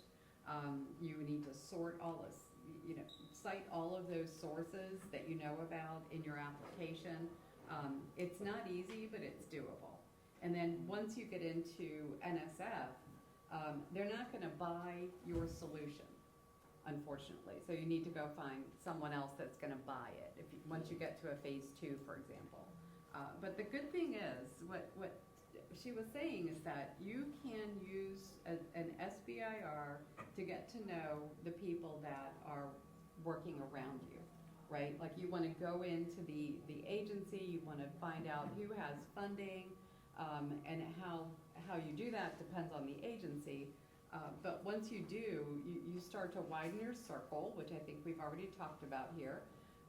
You want to widen your circle, understand who's doing what, who has funding, and then talk to them a lot about your solution. Because if you're solving a problem that they have, they're going to figure out a way to get you funding. So one of the things I tell my small businesses, I tell them, first of all, you think you're a government contractor, you're not, you're a government financier. Because you gotta buy the product, pay the service, invoice them, and then 30, 60, 90, 120 days you pay. So you just finance that contract you had first and foremost. And you need to Yeah. except for And it's a little bit different with SBIR. So if you get SBIR contracts, you can apply for most of the funding right away, which is very nice. Grants, it is very much, it's very different than that, yeah. How long is the you had approval process? I'm sorry? The approval process? It's a roughly 6 months. No, it's not the worst. With government goes. Yeah. Yeah. Is there a guarantee after 6 months? Do they? Guaranteed? Oh, no. They do it, or they wait 6 months and it could be. No. It takes 6 months to go through everything. And then once they go through everything within 6 months, is it a success or it could be? Oh, they could, so it's very competitive, it's highly competitive. 15% is the average award rate right now. People that go through our lab, for example, we're at 40%. So there's lots of ways to be better at writing a proposal, but it's definitely not guaranteed. It takes like 160 hours or so to write your first proposal. You have a small chance of winning, so it's difficult. It's very difficult. But did you have a question? I'm sorry. Yeah, I just want to know like an example of something that got approved that you have seen recently. So I know you're developing a product or service that you believe the government could use, and it's not. There's no past performance attached to it. So what's an example of something? Oh yeah, there's no past performance. So there's a guy up in Northern Maryland. I can't remember where he's from. He develops digital twin solutions, and he has a phase 3. There are 3 phases to SBIR, STTR. Phase 3 means that you've reached commercial potential. It does not come out of the SBIR budget. It's separate funding. So he builds digital twins for the Navy. He has a phase 2 award on that. A digital twin, it would be like building this space 3D. So you can walk in, find this and that, like building this whole building in 3D. So you can go upstairs, downstairs, things like that. That's neat. You know those things that you go to concerts now, they would grab your neck and you break them and they light up? That was a initial SBI project, and it was a Navy one, so when the sailors went down. Yeah, so are your in your car, the airbags in your car, that kind of came out of the Navy, yeah. Do you also help with like creation, like if working with like because of your location with Towson University, if you're starting with like if you just have if you're at a point where it's just ideas, like working, trying to introduce people to the right like departments to begin that. Like if you have an idea for a possible MVP that you want to sell, because a lot of the CIVRs I've seen are based on topics, right? And I know that you can go beyond topics and there's other avenues. Yep. But if you want to create like an MVP to present and to sell or to sell the idea to the government, are you able to facilitate those kinds of Connections to universities? We usually work with University of Maryland a little bit, but that's an interesting question. I appreciate that question because we don't do a lot of follow-up with people that aren't selected for the proposal lab, for example. We've been running the proposal lab for 7 years now. So we don't follow up with people that weren't accepted, and that's a good idea. Thank you. Amy, I think, did you have some? Well, I just wanted to kind of go back to that, what challenges do small businesses face in market entry? And I know we talked about doing the homework, but I think kind of even a step more rudimentary than that is understanding the data sources. The government tells you everything that it buys. And it tells you everything that it buys, every company it buys that from, and how long that order is going to last, and when that order was made. And there are a lot of data systems that are out there. A lot of folks don't understand how to navigate those data systems and validate what's in one versus the other and what kind of information that can tell you about the market. And so I just want to say if that's you, I would love to have a conversation with you. It's one of the things that I like to do probably in my second one-on-one with companies is just kind of walk through those data sources and let you know what you find in those sources. And I will put in a small plug. The state of Maryland has a Maryland Defense Network. It's marylanddefensenetwork.org, and it is its own business intelligence tool. Many of you have probably heard of like Deltek and Bloomberg and GovTribe, okay? We are not that sophisticated, but we are free. Wow. Okay, so and there are some really good reports in there if you're interested in military markets. My favorite one is the expiring contracts report. So you can pull up any military installation in the state and say, I want to see all the contracts and task orders that are expiring in the next 180 days, and it'll shoot you out a list. And it'll say who has that contract. You can go talk to that incumbent. So there are free data sources out there, and I just want to make sure that you're aware of that. And I'm happy to have those conversations with folks because I think that's a big leg up. I hear a lot of time, do your homework. A lot of us don't even know where to start, right? And that government data is open to everybody, right? So, no, learning how to do that is a big step up. I'm next on your list. Okay. Oh, no, I was gonna take next. And I'm a data geek. I started out as a database. So before there was relational databases, I was writing them in Fortran. And so, and then I worked for Oracle, I worked for Sybase. So data, I found out after I really stopped working, because I shut my company down, I found out I was really a data geek and didn't really realize how big it was. Yeah. But that's, in the, like USA Spending, FPDS.gov, those kind of, it's not pretty, but it's in there. And the fundamental data is FPDS.gov. That's their reporting data. And then all these companies that sell you that data for thousands and thousands of dollars got that data and made it pretty, and then charge you a fortune for pretty. What was the name of that website? FPDS, Federal Procurement Data Systems.gov. FPDS.gov. I worked F at like in federal, GSA P as in about 30 procurement. years ago.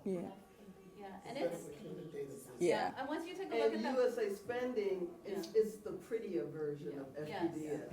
Yes, but it's not as detailed. There are pieces of information that are in FPDS-NG that are not in USA Spend, so you have to be able to use both of them. Yeah. So, again, I'll look forward to at least 10 phone calls, maybe 11. Well,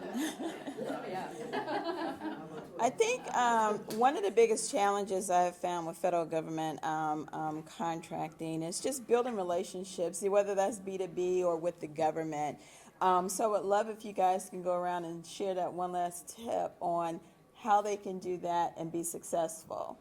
So we'll start with you, Lynette, and just work our way around. To build a relationship. Mm-hmm. So building a relationship, and I always tell people, you can't have people say, oh, you're looking for a woman? No. Well, I have somebody I can introduce you to. It's always good to do it face to face. You've got to meet them. You got to get the feel. You got to get the spirit. You got to know who you're working with. I've seen a lot of horror stories. Companies that thought that they had good partners and they didn't. And they didn't know because somebody just told them, oh, here's a woman or here's a service disabled. I think networking is essential. That's the name of the game. When the government spend money, if they're looking for insurance, the first thing that'll come in their mind is a guy called Allstate. So you want to get out there and you want to get all the exposures you can. As when I left the government, there was a guy, and I don't know, you probably don't mention his name. He's no longer here, Dan Sturgeon. You ever heard of Dan? So Dan told me, when I left GSA, Dan told me, he said, Lynette, he said, go to every event that you can go to. Get yourself out there. And I did, and I almost lost my house. So you can't do that. You can't do that because they can be very costly. So you want to make sure that when you go to an event, make sure you see who's going to be there. These ladies are so instrumental. They're so, I can't wait to meet with you guys and find out more because I've always been in the GSA and, helping companies meet that requirement because it's the primary vehicle. But knowing the resources and knowing that they're free, I'm not free, okay?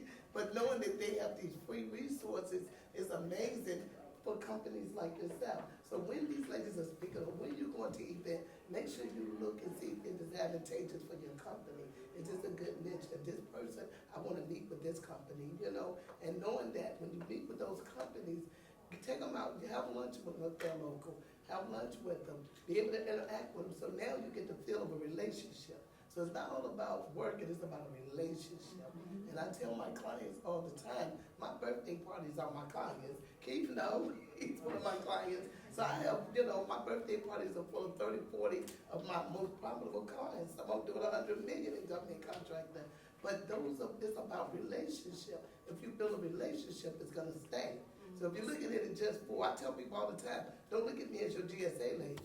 Look at me as building a relationship because I'm going to introduce you to these ladies. I'm going to bring my clients to you guys. I'm going to help build, and I'm going to help build relationship. So that's the name of the game, is to get that exposure, and I'm ready to have a premiere of something that's going to help give all of you exposure because that's everybody want to know who you are. So that's my take on really getting out there and getting your business. and feel the value in you. If you go to an agency, don't go there looking hungry, looking thirsty, because you may be what they're looking for. So you gotta, it's just like an interview. You know, I tell young people all the time, don't go to the job saying, I really need this job. Okay, but we got a dishwasher open up tomorrow, you know? So you wanna be able to go to a job and feel the value in you and say, I'm gonna be an asset here. You can need me about as bad as I need you. So that's the way you gotta feel about it. And please take advantage of those resources. Once you get a little bit of past performance, GSA does not require a lot of past performance. You can actually do $50,000, $60,000 a year and get a GSA contract. You only need 1 or 2 customers. For IT, you need 3 customers. For consulting, you need 2.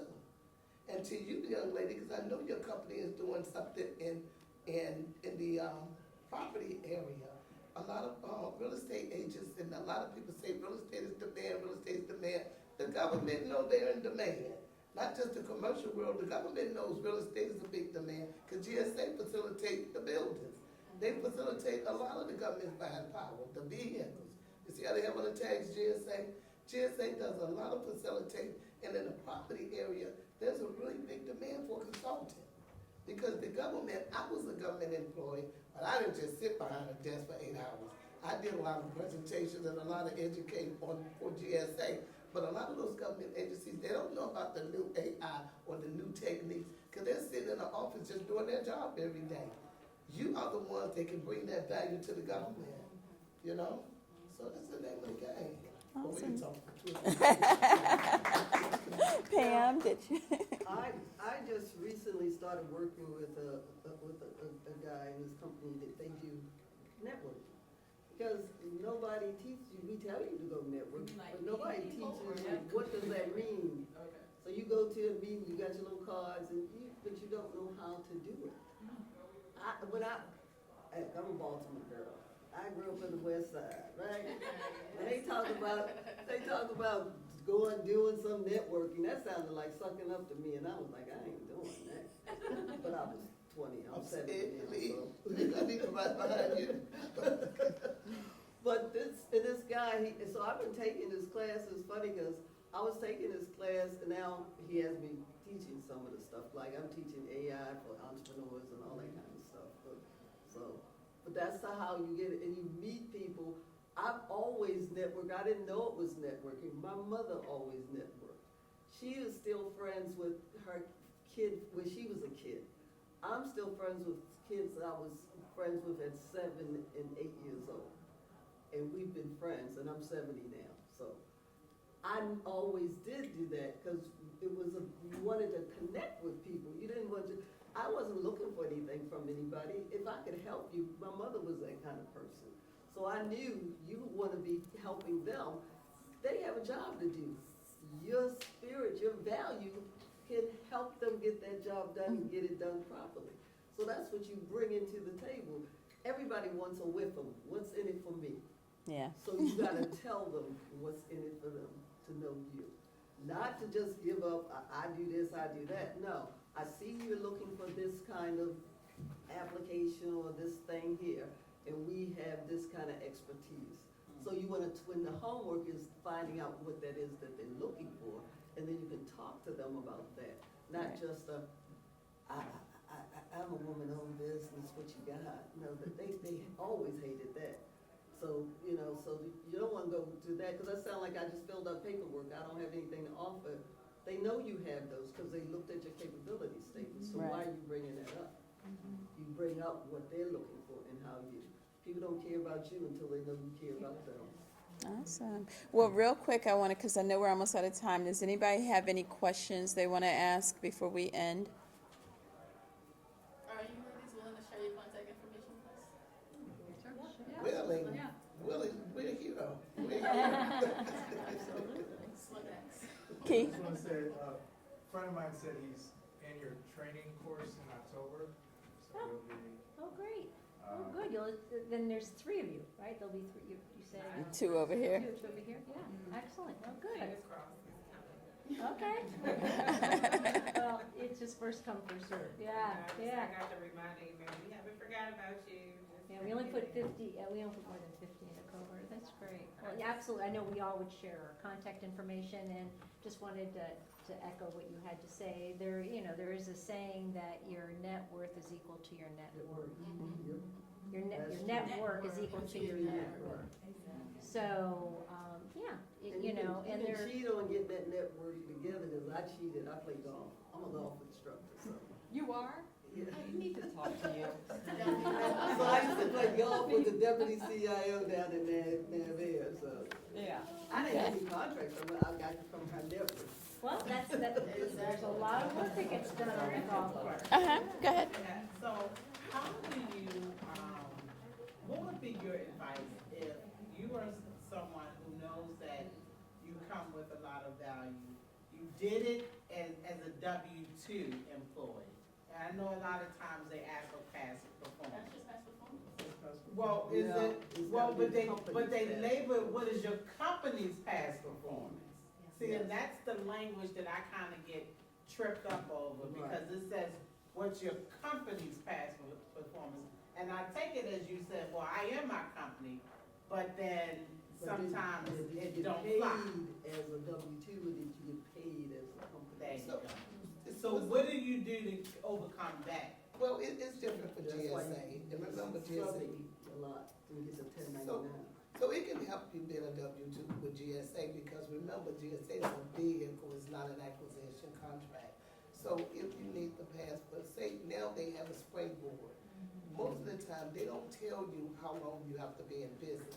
The government wants to see 2-year financials, profit and loss and balance sheets. So if your company can provide that, then that makes you substantial on the financial side. However, if you haven't been in business say you've been in business for a year, and you want to get a GSA contract, there's something called the springboard, meaning that they can take your W-2 experience. So if you want to also go in a project manager or subject matter expert, they can take that and give you the many years of experience, and you can get it. But here's the clinch in it. So everything has a clinch. You still have to have sold that product or performed that service and show an invoice. So normally it works. So if you hear people say, well, you don't have to be in business for 2 years, this is what the government want to see for GSA. They want to see that your business has been established for a year. You want a $300,000 contract, at least minimum $300,000 contract, where you've already been awarded from the government, because your rates have already been determined to be fair and reasonable. Because typically, you don't have to have a GSA schedule to do business with the government. But it's almost like 85–90% you gotta have it. You wanna have it, at least 75%. And it's good to have anyway, because the worst thing can happen is that an agency is gonna tell you, oh, do you have a schedule? And you're gonna say, oh no, because I was told I didn't really have to have it. Then you're gonna call me, how quick can you get it? And I'm gonna say, well, you should call me last year. No, but at the end of the day, at the end of the day, make sure that if you think you don't have 2 years under your belt, you've got some contracts where you got some invoices to support it. Because you're gonna have to have revenue versus years of being in business, but you're gonna have, that's how it works. Okay. I just want to say real quick, thank you to the panel for coming and sharing all this great information with everyone in the room, and make sure that you guys connect before you leave, get any contact information so you can do follow-up, because I need to with all y'all. So thank you. I am, and so to Lynette's point, I had a person helping me, and I was sitting there for almost a year, and I was so irritated. And somebody says, call Lynette, she got you. And I'm like, oh, okay. So I called her, and within a month, I had my schedule after waiting a whole year. So I'm one of those folks that can say she can get you there. I should have charged her 3 times.